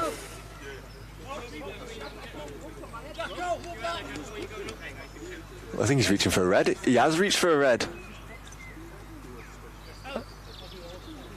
And Jono is sent away from the dugout with a red card for dissent by the referee.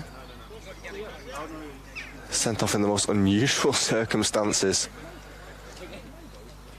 Well, you've got to respect the authority of the official. And another card has been dished out to Mark Wyatt of Portsmouth. I believe for the handball, not for dissent this time.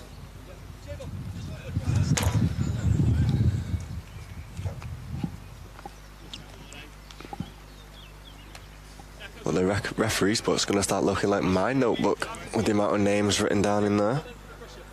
Jacko's there. Man on now, Jacko. Man coming. Tweed into Jackson. Back to Tweed. Who again, same as the first half, has seen plenty of the ball and has been the man Everton look to in terms of their attacks. And again, it goes up to him. Loses out this time.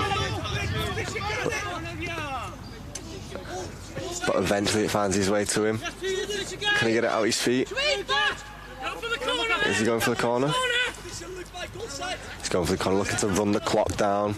Not the worst idea, as Everton stay 3-2. But Fisher is occupying him.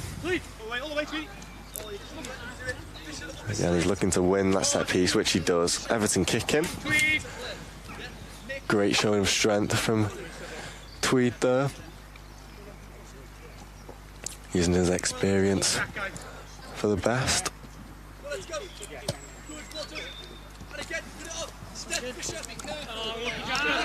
And Jackson gives it away cheaply. And Portsmouth look again for that long ball. There it goes. Jacko wins it, makes up for his lapse in judgment on the previous pass. And Everton play it back to the goalkeeper. Really are looking just to see this game out.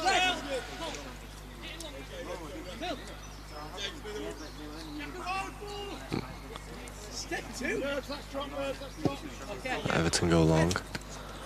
Che wins it. Can they win the second ball? They do win the second ball with Dobbo, and he looks to see. He saw the keeper off his line and looked for the audacious attempt. I'm not sure whether he thought the ref had blew his whistle or but it wasn't far away.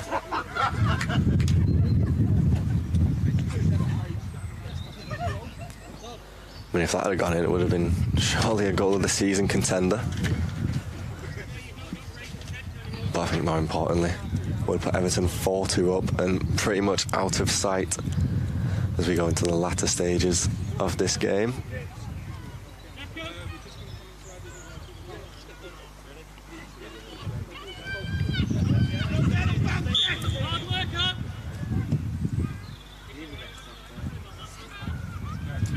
Portsmouth looking to go long again.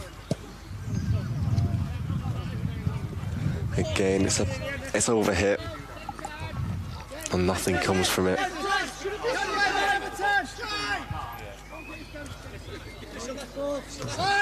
Change in Everton's mentality, a bit of urgency being called for.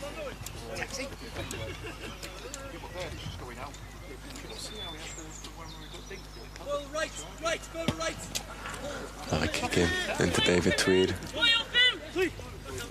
But he's back to goal, a great turn, beats his man, shoots straight down the keeper's throat, and Portsmouth get us away. David Tregaskis puts it in, TJ misses. It was back to front in the blink of an eye. Thomas Atkinson with a good save, rolls it out to Jamie Tregaskis, who drives forward and fizzles it into TJ Yates, but he just couldn't quite make the connection he wanted. And shouts for area. Is Phil Grace out his area? The Portsmouth dugout is screaming for it.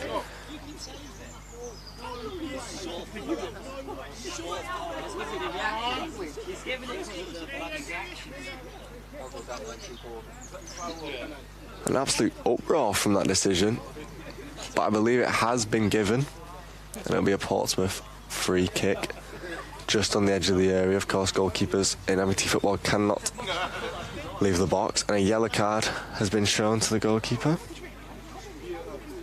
I mean, if you need any persuasion to stick around, a 5-goal thriller as it stands, a red card, and I don't know how many yellow cards.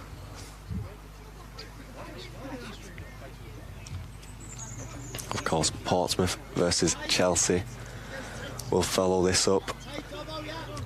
And if this game stays the way it does, that'll be a must win for Portsmouth. But of course, Chelsea with their own initiative, currently winless in the season, and will be looking to get their first points on the board.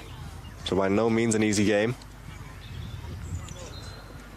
But discussion over this set piece from Boyle and Tregaskis. I think we may see something similar to what we saw before.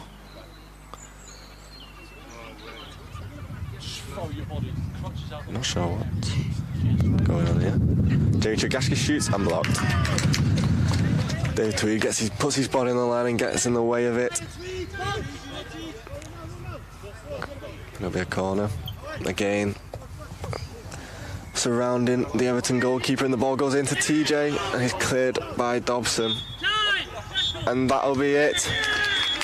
Everton 3, Portsmouth 2. A massive win for Everton. And the title race plot thickens. Everton go 3 points clear of Portsmouth, but Portsmouth will have a game in hand.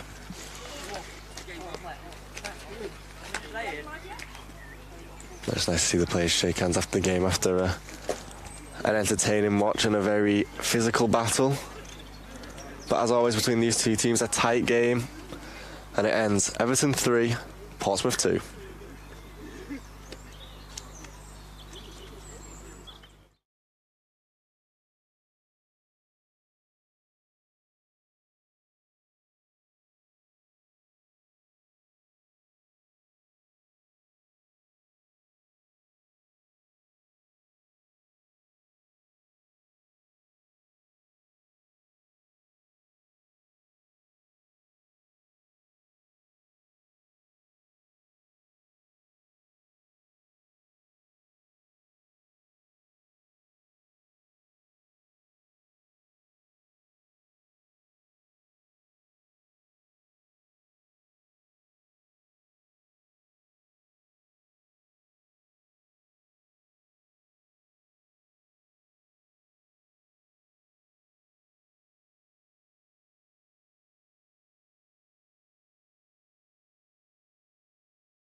And for the final time this afternoon, welcome back to the IKO EAFL fixture.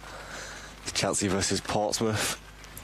Portsmouth coming back, trying to bounce back off a 3-2 defeat to Everton in their last game. And Chelsea, of course, also suffered at the hands of Everton at the start of this afternoon. Both teams desperate for a win, but for different reasons. Portsmouth needing to win to keep up with Everton, and Chelsea looking to get the first points on the board of the season. The two England national team goalkeepers are both captains, Thomas Atkinson for Portsmouth, Kieran Lambourne for Chelsea. It'll be heads or tails to decide who gets us underway. It's been a great afternoon of football, and thank you so much to IKO for sponsoring this season, allowing these players to get frequent minutes under the belt and enjoy playing the sport they love.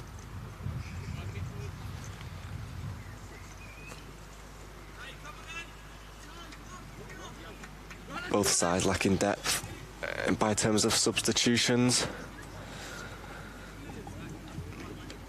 And it'll be Chelsea who get us underway. Hafiz Suleiman will kick off.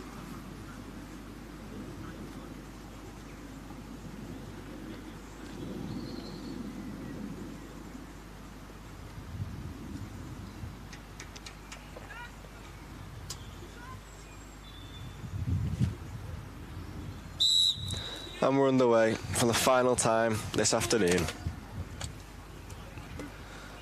Liam Brittles plays in a crossfield pass to Marnie. He just drops it to Mike.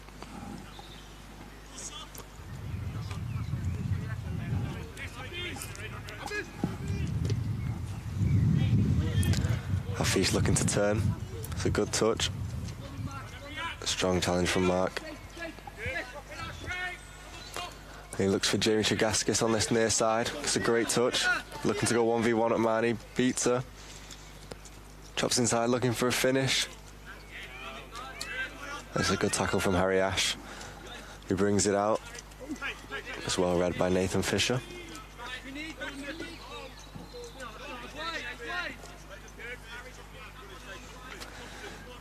TJ Yates with his back to goal. It's a strong challenge. Shea beats his man. Can he get a good delivery in or get a shot on goal? Rolls it to TJ. Shouts for handball, but that'll go out for a Chelsea goal kick.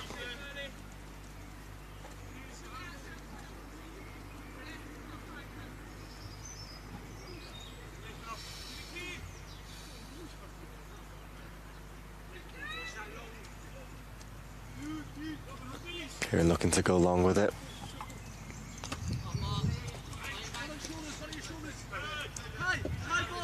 Jamie Chagaskis again on this near side, finds himself a bit of room.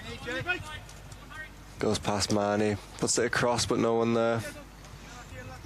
I'm sure he would have liked to see his teammate TJ gamble for that and get across the near post.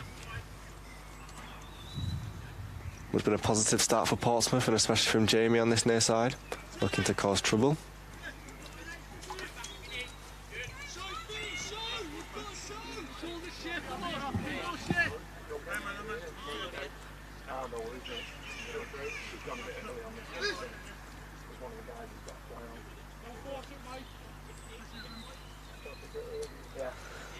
Mike composed at the back. Into Sofyan.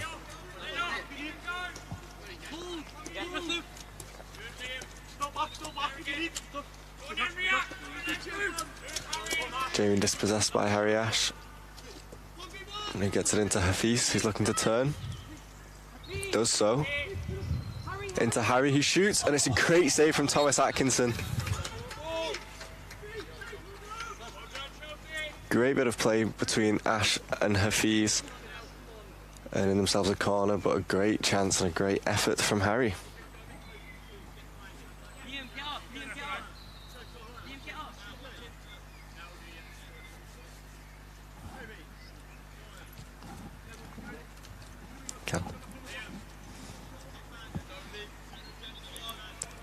Chelsea play the corner short to Sofyan, back to Harry.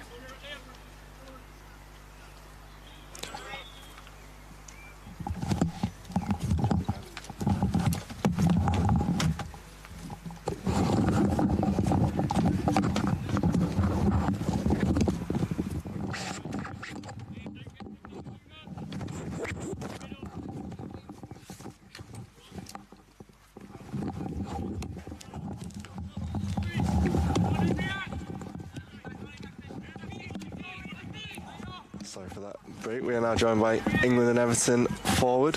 Well, he plays anywhere really, David Tweed. Plays where he wants. How are you feeling after a great performance against Portsmouth? A much-needed win? Yeah, the boys did well, to be fair. Stuck to the game plan, finally pulled it off, so yeah, we're hoping from our point of view that Chelsea can give Pompey a run for the money now. And what do you think, because last time it was 1-1, but you put 3 past Portsmouth and it's never usually a high-scoring game, so what was different this today? Obviously they'll say that they were short of a couple of players, which they were, to be fair, but I just think we actually stick to what we were supposed to do. There's times where we get caught up in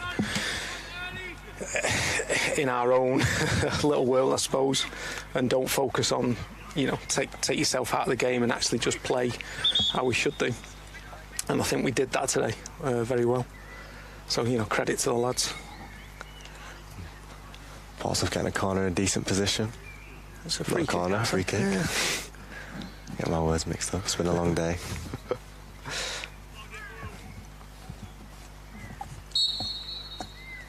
James Boyle shoots for goal. Just over. Well watched by Kieran.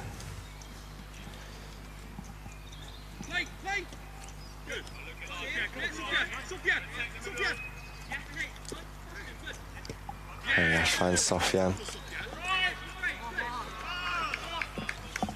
Will be a kick in for Chelsea.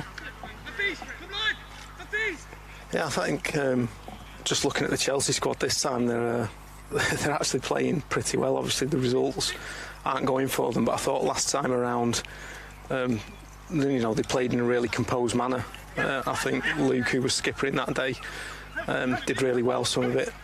It's a bit of a shame that he's not here today, backing up a good performance, but great to see Marnie here. She's trying to get some quality game experience as well. Yeah, nicely taken by Key there.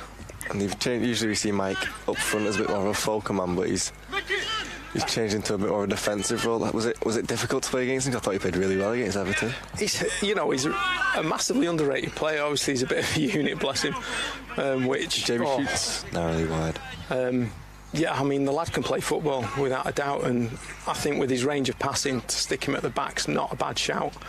OK, you'll lose a bit with his mobility, but yeah, he can pick a pass, and he's got great footballing experience from both an able-bodied point of view back in the day, and I think you can almost, guide and offer a bit of quality from the back. And Hafiz can obviously play. Sofian's a young lad, but he's coming through, so smashing the centre's very reliable. So they've got a good unit. It's just about sort of building their way into it and working hard and training, and just the expectation of where the results are going to come from and what actually constitutes a result. Oh, that's a handball, surely. I think the Chelsea staff are a bit thrown on that one. But TJ literally caught it. Jerry puts a good ball into Boyle. Gives it back to him. It's a very young. It's a great save. It's a young Chelsea squad with a couple of England internationals in Kieran and Harry. And we're looking for all the Euros and a very young England squad. How are you feeling about your chances at the Euros? You go in positive, don't you? I think the lads have obviously had the trip to Turkey where they put in some solid performances. They've been working hard, and basically they've got to go out there and repay the faith that the staff have shown in the squad that has been selected. And everybody who's been kind enough to donate to sort of get us there, really. So it's, us going out there is just the climax of a long year, really. But really good for the lads to obviously have to face up against the class of somebody like James Boyle today, obviously coming over from Ireland, signing for Pompey, because I think Jacko, absolutely nullified him today, and that'll set him in great stead about the people he's going to go out and face in the Euros. It's always great to get minutes under the belt, especially in amputee football, and some games can sometimes become few and far between. Yeah, it's difficult to find game time, especially if you're not near a local club. Yeah. Oh, and too easy. Jamie finds TJ. A great bit of work on the right-hand side from Tregaskis and walked in by TJ. 1-0 Portsmouth. Yeah, that combo's been working really well all season, hasn't it? I think Jay's really found a target man that he can just drag the players wide and then just stick it across, and TJ, as you say, just basically stands there and then just side foots them in, which makes his stats look good, certainly. Just difficult when Jamie stops and stands you up 1v1. I would back him against anyone in the world to skip past them. Yeah, you've got to know how to handle him, and it's not easy, but it is possible to do if you think about basically what you're doing. So there, Marnie could have obviously been a bit stronger. And he makes it 2. Yeah. But if she just makes herself a little bit wider, uses her elbow, just puts him off balance, then it's not as easy for him to get through there. But it'll come with experience for her. You know, she's obviously got her target of the World Cup later on in the year, but she's doing really well. Yeah, and the women will be travelling to Colombia, I believe. Yeah, that's the hope. But a great solo goal from Tregaskis, and that's what he's got in his locker, as he's shown plenty of times for England. Nice touch from Sofian, looking to go past Fisher. Jamie drives forward again. He's oozing confidence. Oh, and it's just narrowly wide, but another great run. He just shows what he can do. Once he gets going, very, very difficult to stop him. Yeah, absolutely. That's the class of the lad. And that's the point where he's enjoying it. You've got to try and break up his play before he gets to this point. Because now he's in his flow, it's going to be very difficult to do for the Chelsea team.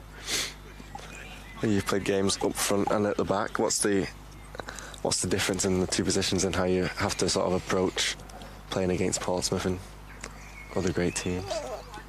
I think the approach to any game isn't any different. You're going out with the same target at the end of the day, aren't you, to try and score. So, and with it being obviously a smaller pitch, restricted mobility of the players.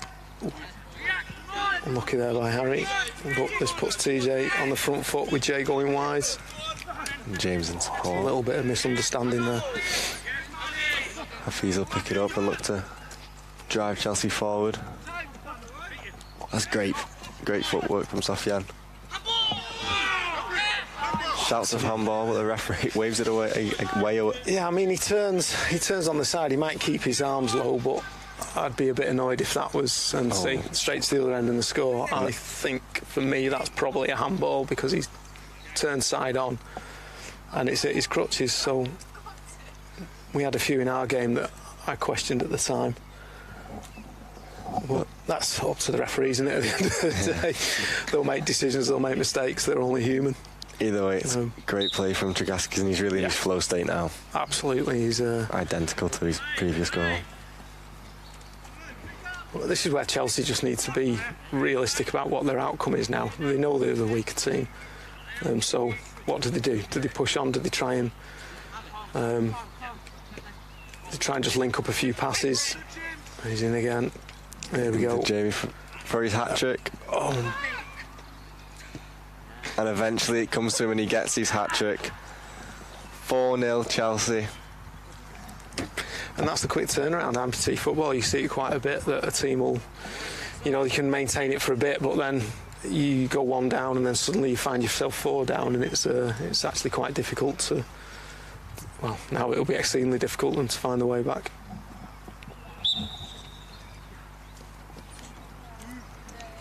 It will be difficult for Chelsea to get their way back into this, still without a point all season, and now find themselves 4 goals down.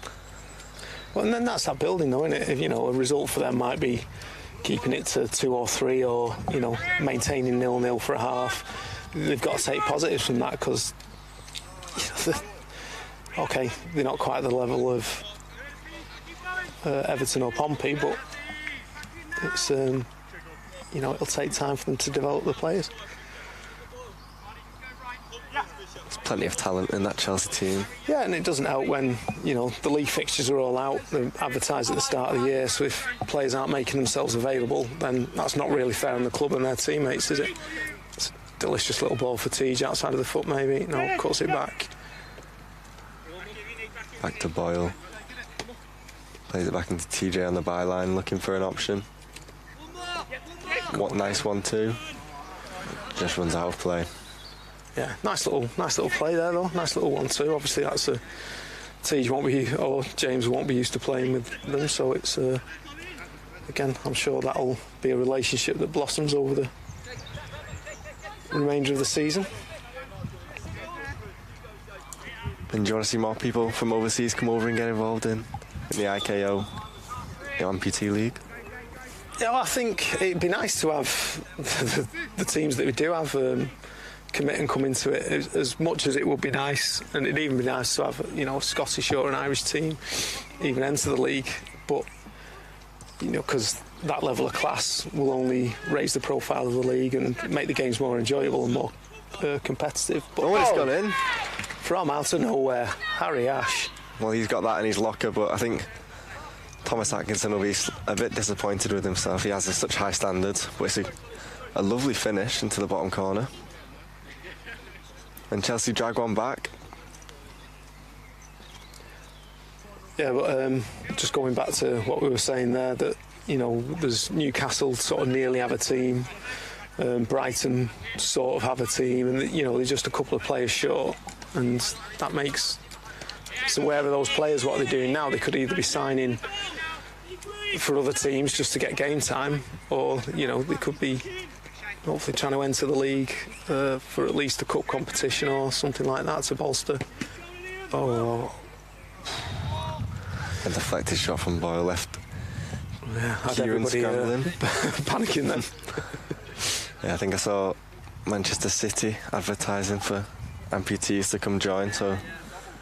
Yeah, unfortunately their session's been decimated a little with a couple of their guys a couple of years ago now came over to Everton. But, you know, you've got to develop, that can only happen if you've got people and well cleared by, was that Big Mike then maybe? I think so. I think Portsmouth will be looking to build up their goal difference. That could be such an important factor in the title race.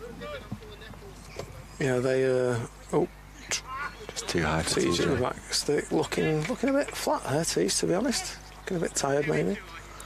Well, he's been a bit rough recently, so maybe it's he's just struggling to maintain over the demanding schedule.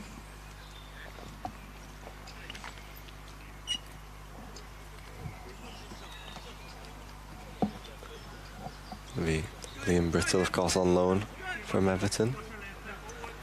Take the kick in. Yeah, it was good for obviously Liam and Kieran to go out and get some quality game time for them today. The pair of them are decent players, to be fair, in their own right, but important for them to, you know, take that opportunity and just get, you know, game time that they're not going to get on a match day probably for us. So, and that's what we're saying about the other teams. You know, potentially they could be signing others to make it work, but it needs the buy-in from the clubs, as Hafiz is had a bit of a chance. The ref waves play on. I'm not sure what the refs Pulled it back. pulled it back. And pulled back for a Chelsea free kick. Got to be worth a shot here, do you think? I think Sofino will be looking at it. Doesn't seem like Chelsea are going to commit too many bodies forward.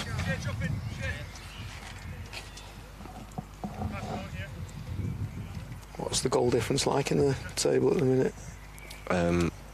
Before the game, Everton had That's a strange one decision. one ahead on goals, but as it stands, Portsmouth will go 2 ahead of Everton. Yeah, they've had some larger results earlier in the season.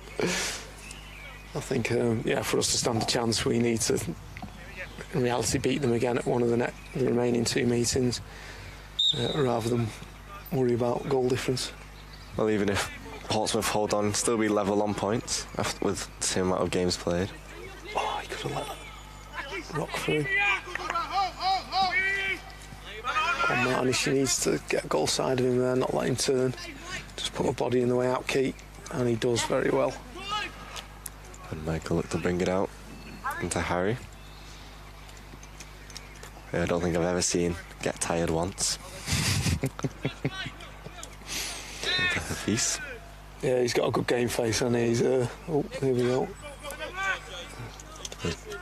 Jamie again stays on his.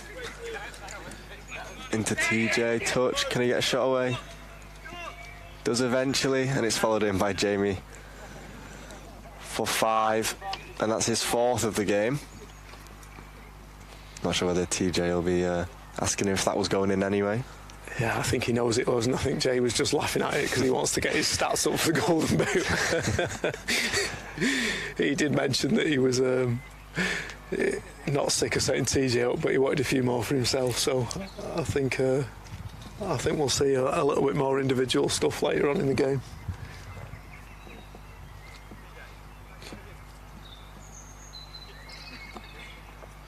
When you play with him often and link, what is it like to play alongside him? Unpredictable, if we're talking about Mr. Tregaskis. He's a bit of a wild card. Depending what mood he's in, it can be an absolute delight, or it can be quite a frustration. Because there's times where you just want that level of predictability for your own game of the team's game. But he's quite happy to go and try and take on 4 people, which you don't criticise him for because it's a skill he's got, but you want him to release it and the ball doesn't come, so it becomes a touch of frustration. But yeah, he can turn a game on a sixpence. It's a little bit of magic that he's got there, so you give him that little bit of licence. Here we go, Big Mike's shot. It's got to be. He's going to land it straight on Aki. That's a long run up. Oh, he's not. I'm amazed. They've had a couple of opportunities. Puts it into Harry. Gets it into Sofian and shoots, and it's a great block. What was it blocked with? Shay's pointing to his ribs, but I'd like to see that back.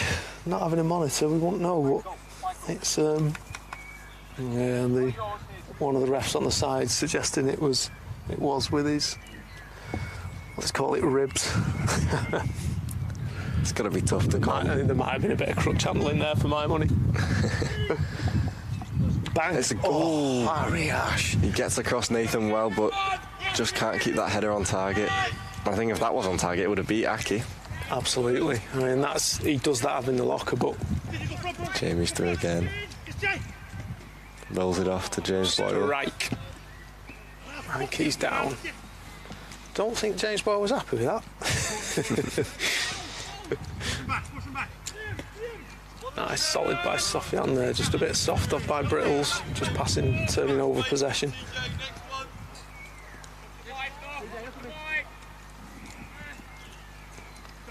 Jamie in a good position, looking to roll it off to Boyle again. He shoots. I don't think he'll be too happy with that one either. No, but nice and effective. That's the basic of your amputee football. Just get it, set it, have a shot. It's because it could go anywhere. It could go straight in. It could take a deflection. It's worth doing. We saw that for Everton winning the penalty that you dispatched. Jamie had a shot and another great effort there by Harry Ash. Easy save though, because it was straight down the throat of Aki. He did get a corner from it.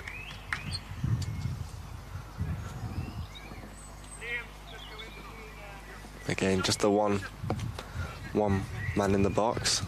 Sofian seems to be calling for it back post. That's ambitious at best. But he's gone for it. Ooh, has he gone for goal there? Not sure, but now it's a 3v2 in Chelsea's favour, but Jamie can quickly take a man out of the game, gets a shot away. Right, too easy. And that's 6-1. And Jamie Tregaskis gets his 5th of the game, and those stats that you said before are starting to be inflated. I think the Chelsea coaches will be thinking that was a little bit too easy. Yeah, I think they've got to get a little bit closer, work a little bit harder, and it is hard, but you've just got to try and get in front of him and just put him off from those early shots. It's a nice turn from Harry Ash. Finds Sofian. And again, great couple of touches from Harry. Yeah, it's been outside. Oh, that's handball. How are the refs not cut? They are. Are they? I'm not sure. But it must be a handball. Yeah, they have given it. So maybe a shooting opportunity. You'd think so, but they've turned down the opportunities a couple of times. I mean, maybe that's for the pressure from Marky being such a good shot stopper, but I think if you drill it hard and low, there's just the chances it could take a deflection, you could get a penalty. It's just got to be worth doing when you're, 6-1? No? 6-1 down. 6-1 down.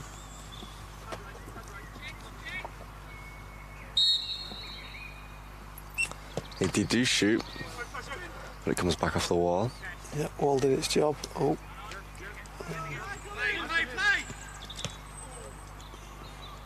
Just try to force it through a gap that wasn't there by Liam Brittles, but gets the throw in, so there's a bit of an outcome, keeps them in the Pompey half. Into her feet. I mean, Chelsea have seen plenty of the ball. It's not like it's... No, and that's the thing, that's sort of what I was saying earlier. They can play a bit of football. It's energy and sort of footballing mindset, I think, having that plan in the head. But that's the half, and it sees them 6-1 down. 6-1 down with Jamie Tregaskis getting 5, TJ getting the other, and a good finish from Harry Ash, bringing one back for Chelsea. But that'll be 6-1 at half-time.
And TJ gets us underway for the second half.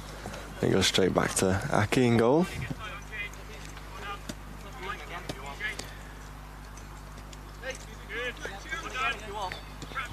Tweed, what are you looking to hear at half-time when you're either 6-1 up or 6-1 down? Is it more of the same, or...? If I'm 6-1 down, I want to hear you subbed. I mean, you just want to hear that, you know, if you're doing things well, and, you know, you just want that direction of what to do next. If it's not been going well for you, then you need that direction of what you should be doing. But it's... So you're just hearing the Chelsea coach there, just congratulating, because just seen a nice little bit of play there, a little link-up play by the Chelsea boys, maintaining a bit of possession. But they need a bit of backup now.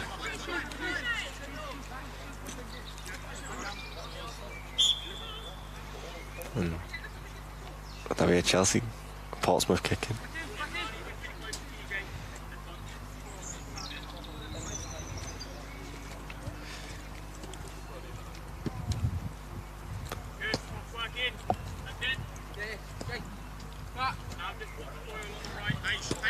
Wyatt into Reaseheath, who's already caused multiple problems for Chelsea, and he's off on... I thought he was going to go off on another mazy run, but he finds James Boyle instead. It's a great touch, and it's off the upright. That's unlucky. That's a delightful bit of play, link-up play between them two. Just found the gap, and loves it outside of the foot. Strike. Got unlucky to hit the post.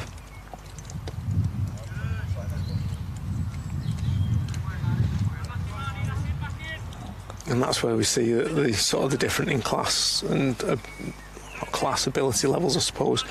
When you're newish to the sport, you've really got to be playing the ball to feet. Not only does it save your own energy levels, but it just makes it so much easier for your teammates and for you to keep possession. So if you're just slightly off balance and you can miss the ball, then it just throws your flow. It's a good interception from Harry, preventing the ball getting into TJ's feet.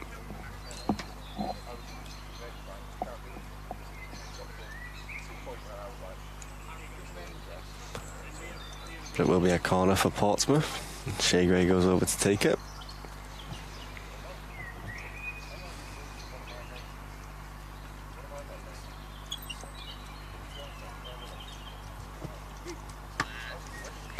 Beaten away by Key. Only as far as Jamie, who's got his eye on goal. Yeah, Sofian needs to cut that angle down a little bit quicker. It's a great strike by Jay, but it's just his position wasn't quite in between him and the goal there. I think he was afraid of maybe wearing that if he was in the right place. Well, that's the game. Sometimes you've got to take one. Out by Brittles. And it's just Shea lobbing him in.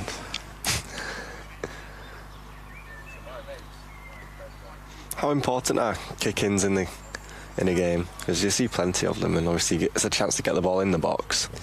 Yeah, well, being kick-ins obviously rather than throw-ins, it's essentially a free kick, isn't it? So it's you need a little bit of understanding, but you can create absolute mayhem from, because obviously you can't score direct from it, but it's certainly setting you up for something like that as Shea whips one across, but Key wasn't too interested. Yeah.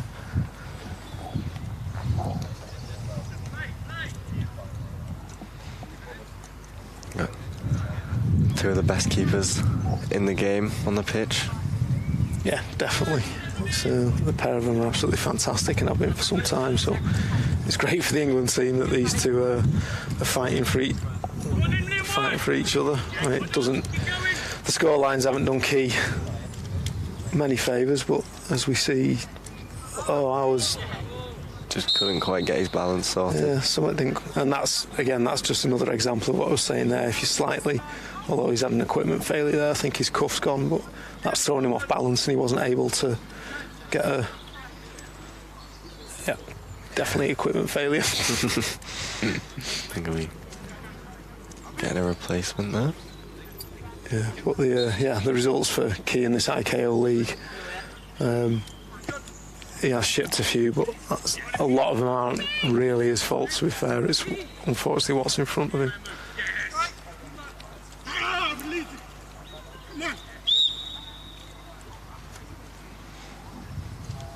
He's just a bit slightly unhappy there. Yeah, he sort of understand it, but again, this is that sort of expectation level of, you know, he's made the effort, he's gone for the 1-2, it hasn't come off, but he needs 2 against 3, so is he going to... and they've got a free kick, so... Good shooting range? I mean, for me all day, but maybe not for a right footer here. But maybe Smash is going to drill it bottom corner. Nope. Floated it top in. Corner. Oh, cheeky little effort there. But always comfortable for Aki there. I think that's his. Strange how some keepers seem to be more comfortable going across the missing side. So sometimes it's actually the way they set themselves up. It's easier to go to their arm side. I'm not sure if that was a handball. Yeah, like there was 2 or 3. What? They give it a corner there.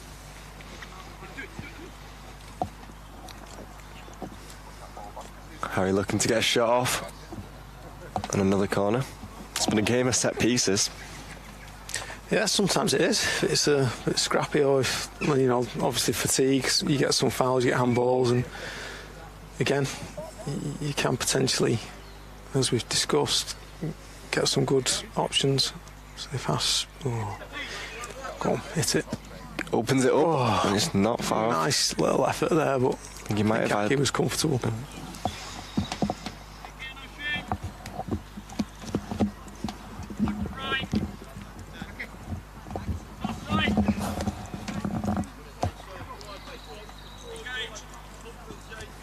Shea looking to drive his team forward and find TJ.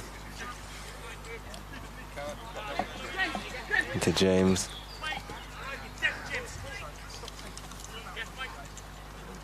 Very hypercritical of himself is James Boyle.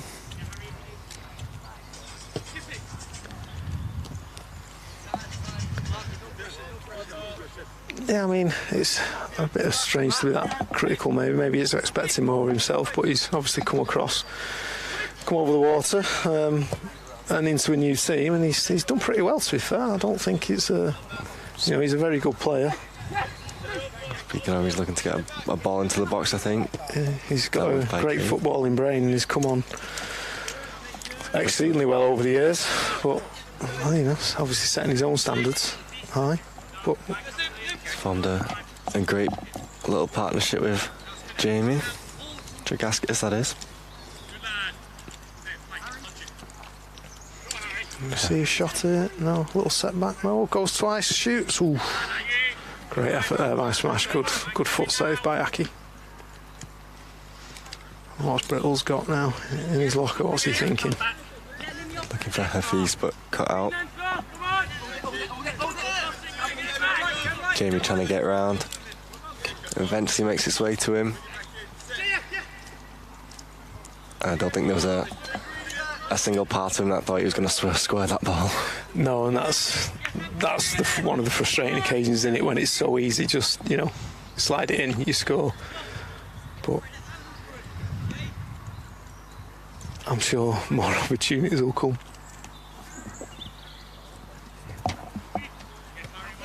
Well cut out by Harry Ash. Plays it forward into Hafiz.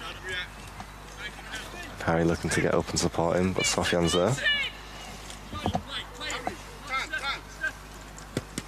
Shoots from range, and I think must be a handball. Advantage played, I think, by the ref. I think I would have preferred the free kick. Yeah, I think I'd wanted the free kick there, and again, just get a strike on goal, maybe push Pompey back a little bit. Now they've got that in their set position, nice and high, and off they go again. It's a nice turn from Boyle.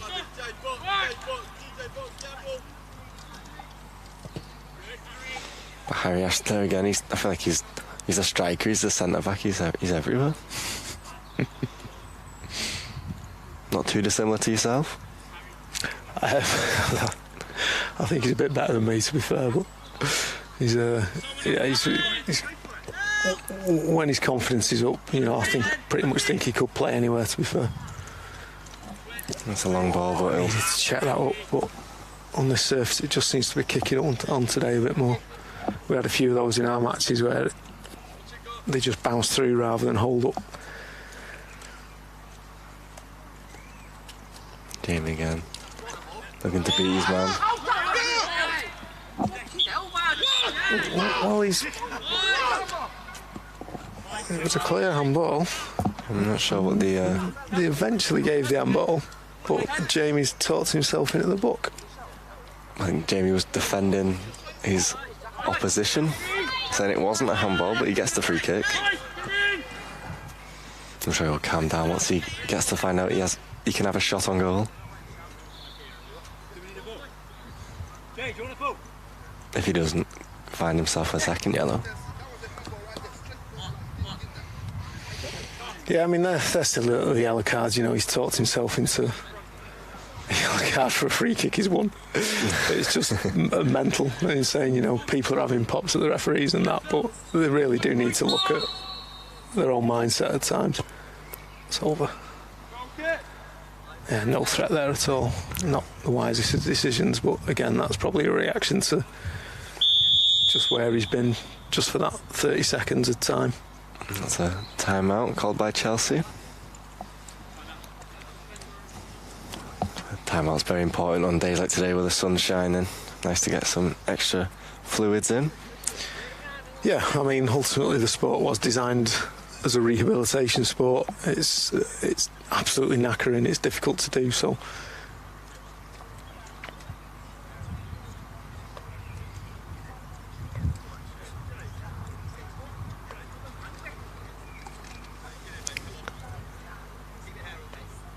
Well, we've got a break. I want to say a massive thank you to our sponsors, IKO, for sponsoring the league and giving these players a chance to play football and play the sport they love. Yeah, it's been fantastic by them to make this commitment to the league. Gives us the ability to put these days on, put the stream on for people to see, and hopefully, you know, if guys are watching out there or girls are watching and want to get involved, then they should get in touch with us via the socials and come and do that, because it is a good enjoyable game.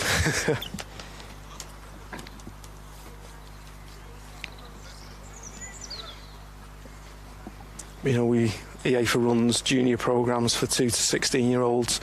Then from there we try and filter people into the clubs, and even if there isn't an out-and-out amputee club near you, there's always a multi-disability session that we can signpost people to, just to get them involved, and then, you know, from there they can develop, and hopefully we can get them into some of the senior programmes, be that with a league team, or if you're even better, for the national teams.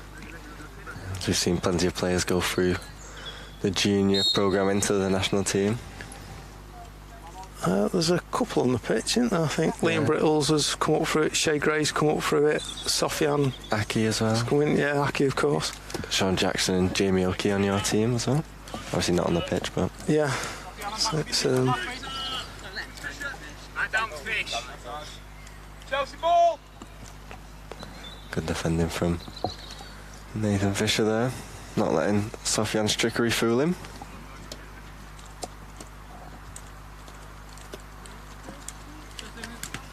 He's got himself in a bit of trouble there, Liam, and Dragaskis is away, bearing down and goal. Will he shift it? He's going on his own. TJ's with him, and he rolls it in for 7. That's TJ's second of the game and Jamie's second assist of the game. Yeah, nothing really to add on that. It's just simple football. So he's gone, he's supported in the right place. That's what CJ's got. That ability just to see the run and get himself in, you know, peel off the defender if he's unmarked, unchallenged. You know, and there's, you know, it would be unfair to pin that on Marnie, obviously, because she's not played a huge amount, but she's managing to do a great performance today and she's doing herself proud.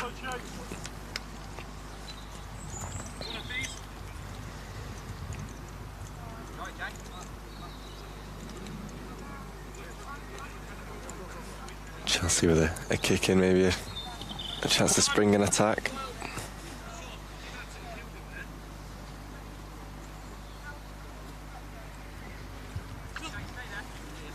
It's a great bounce back performance from Portsmouth after losing to Everton and coming away and putting 7 past Chelsea. How difficult is it to bounce back from a defeat when you've got games so close together? Yeah, it is. I mean, if you've not got that mindset, and you know, it's more the physical aspects of it with the games being close together. As we see Jay strike and score, taking advantage of the man down. That's but great. He played to the whistle, so fair play. Great strike across the keeper from there. Yeah, he's really getting into his flow state this game and gets his 6th.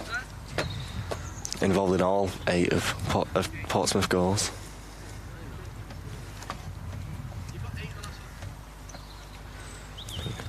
Aki just throwing some stats out there at him. Yeah. I think he's giving him a target to keep him going. I believe he got 8 against Chelsea last week. It sounded like it. Which? I think it was 7 and a dubious own goal that he's claiming. Ah, right, okay. It looks like Big Mike might have a problem there. Is that his old hamstring, the old wounded warrior himself? Look, he's getting up. I think he'll carry on. We've got Gary on the bench as physio, and of course a massive thank you to all the staff who help make these days work. And Liam Brittle just goes down. He's staying down. Jamie shoots again. It's just turned into a bit of shooting practice for him. I'm not sure his teammates will be too happy to see it, but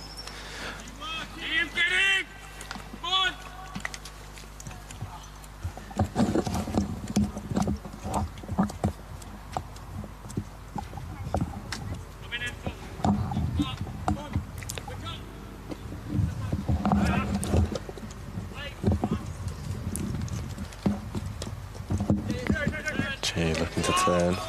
Finds Fisher, who shoots. And it's blazed over the bar. He doesn't get too many chances to shoot, and I think he won't be too far off a nosebleed getting that high up. He's looking to chase the ball. Sofian's with him. Will he find Sofian? A good shout from Atkinson, and Fisher will bring it out. Both again finding plenty of space and looking for the run of Tregaskis, but it ends up at TJ, who shoots, and it's a strong save from Lambourne. Only as far as Tregaskis, who turns.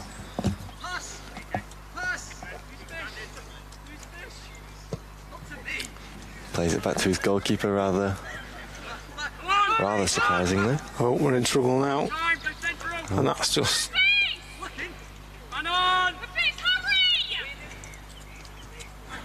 What was he hoping there? Yeah, I think it's just a Strange. little bit cheeky, that, a little bit of maybe lack of respect for the opposition, which maybe not great to see, but I suppose it's going to happen at some point. But I think he should have really just had a little toey there and see if he could have megged him.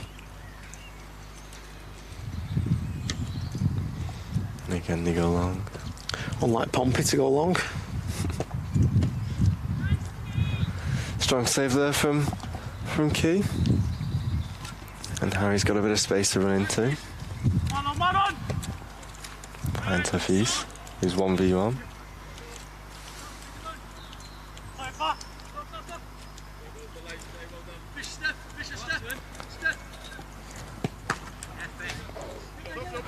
That's going to sting.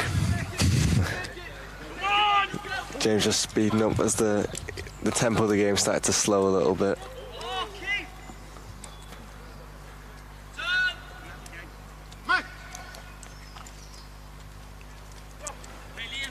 I mean, Chelsea being this static at the minute, they just need to shift the ball a bit quicker and a bit more accurate, and even if it's just to drag Pompey out of place, then it's just showing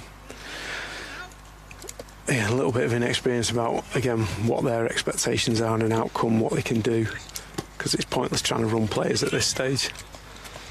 Well, someone who will run is Jamie Tregaskis. Yeah, He's looking for TJ. A little Dink. Ooh, good effort.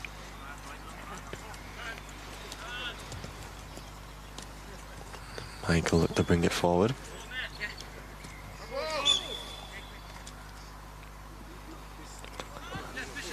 Rather was a handball, but it's a good job it was because Chelsea were limited at the back. Portsmouth will look to break again. Nice 1-2 between TJ and Jamie Boyle, and he rolls it just across the face of goal as he gets closer to his hat-trick, which I'm sure is on his mind.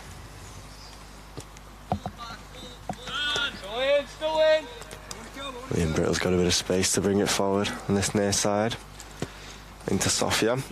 He's took a bit more of a central position in the second half after playing out wide in the previous game. Wayward effort there from Brittle. Not that I would encourage anybody to leave the IKO League EAFA stream, but when this game does finish, the first game of the African Cup of Nations is about to kick off. Not entirely sure who it is. I think it's being hosted in Egypt this time. But if you want to continue watching some quality amputee football, that's an option for you.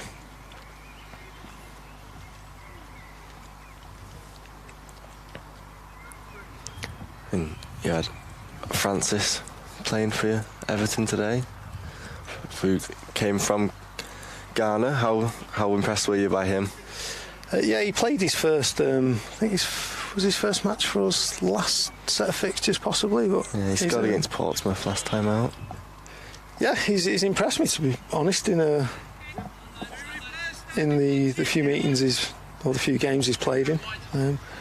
Because he's been to a couple of our training sessions. What we like to do at Everton, and we've sort of committed to really only playing people who turn up for training. Because we could quite easily say we want to invite people from other areas, but it's not really fair on when we have good numbers at training. So we'd rather take that approach to it and try and develop as Hafiz breaks through. Is he going to strike early and beat Atkinson?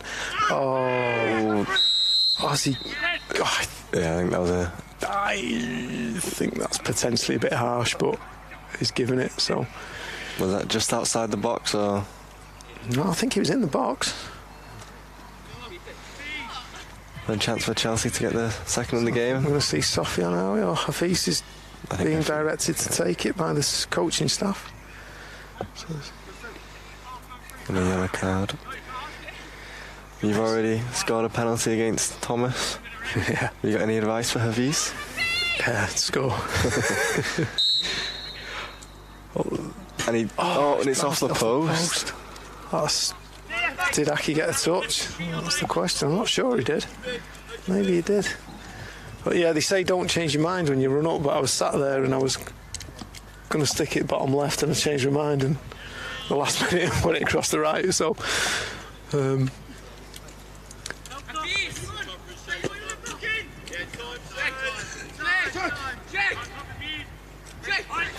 looking to look to find Boyle, but dispossessed by Harry, who skips away from him.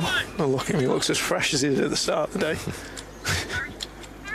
I'm not sure he is, but his face isn't giving anything away. If he gets that run now outside of the foot pass, maybe. That's he does the one. get it. Set, strike. Oh. Take a shot. Bit unselfish from H, but yeah, I think it's there though. It's sat up, just hit it. The thing that does catch the keepers out a lot of the times if you take it early. Hafiz has got an issue on this near side. But Chelsea will be playing with a man down, probably maybe for the remainder of the game. Strong challenge from Liam Brittle there. And that handball. I've been calling for stump ball rather than handball there. That's a wayward pass. He's lost his focus there, Liam, and that's one of his. There's Jamie into Boyle, back goal. to Jamie, and he gets his 7th of the game. And again, it's just silly little decisions that if you just sit in shape, shift the ball, and all there, he needs to recognise he's a man down who's. I just heard him saying that he's not happy, so he might not be coming back on. You just need to pick out your passes a little bit better.